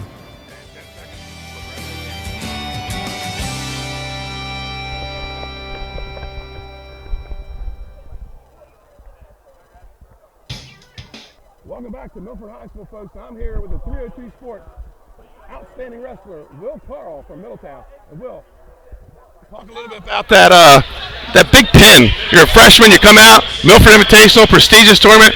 Talk about what was going through your head entering that match and then finishing it. I was kind of nervous going in. Like Coach said, just work on position, so that's what I try to do. And I just tried to score wherever I could. and I saw the opportunity, so I tried to take it. You're coming in. You were the number 1 seed at either of them as a freshman. So you go up against Junior Perez. Now, Junior Perez last year, his best wrestling of the season was conference and states. He won as many matches, so he's kind of coming in on a hot streak, and you just kind of shut it down. So you're at 120 pounds. What are you looking at down the road? You got guys like Cameron Hayes and Caruso and Natacola. You're going to get out there and you'll be mixing up with them in the next couple of weeks. Talk about that.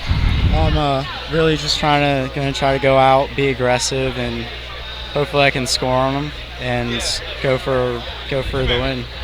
Your 302 Sports outstanding wrestler of the Milford Invitational, 120 pounds, Will Call of Middletown. Folks, we'll be right back with a wrap-up. I just need to get your photo, all right? This place is for everybody. Actually, my entire family signed up. So my wife, my children, my young son comes in. My son's only 10. We have the kids classes. We have the fitness class. If you're looking really get in shape. That'll be on all 302 Sports social media sites, right? Every time I walk through that door, I'm unbelievably happy that I'm in.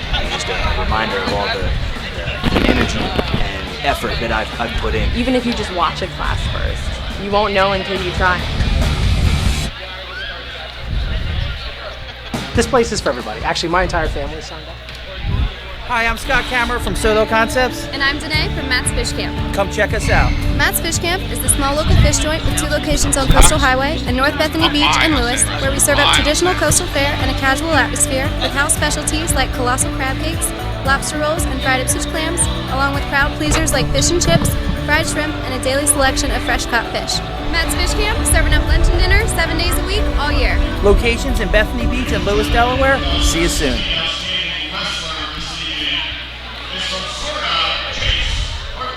And welcome back, folks, as we're just announcing the tournament's outstanding wrestler, as voted on by the coaches, Chase Arcangelo, 145 pounds, Smyrna High School, the 2-time defending state champion. And in your camera view, you see the Sussex Central Golden Knights celebrating their team title as they win it over to both defending state champs, the Division I state champ Smyrna and the Division II state champs Milford. Sussex Central with an outstanding performance here tonight, very impressive performance, and they win the Milford Invitational. So real quick, let's wrap up our champs and let's get out of here. At 106 pounds, Slazy sophomore Zach Spence with a 4-2 decision over Delmar's Isaac O'Neill. At 113 pounds, Robbie Rosser from Milford, he wins with a major decision 8-0 over Hunter Hamill of Middletown, 113 pounds. At 120, the 302sports.com outstanding wrestler of the tournament, Will Call of Middletown, the freshman, with a pin in 3 minutes and 30 seconds. That was 3 pins in the tournament over Junior Perez, the junior from Sussex Central. At 126 pounds, Rashad Stratton returns to 126, and he wins 9-3 over Cole Sebastianelli in a rematch of last year's Henlopen Conference Championship match. At 132 pounds, the defending state champ Greg Baum with a 12-7 decision over senior from Milford, Gavin Garcia. Baum, an impressive tournament today, looking strong. At 138 pounds, another defending state champ, Dante Mediato, comes back from 2-0, gets a takedown and a set of back points to win 5-2 at 138 pounds over Drew Morse, the junior from Sussex Central. At 145 pounds, Chase Arcangelo with a 6-0 decision over Alex Cressy. Arcangelo, the 2-time state champ, looking for his 3rd title. Cressy from Milford is a senior. At 152 pounds, Brian Schneider, the sophomore from Middletown, with a 4-2 decision over Nate Bryant, senior from Smyrna, at 152 pounds.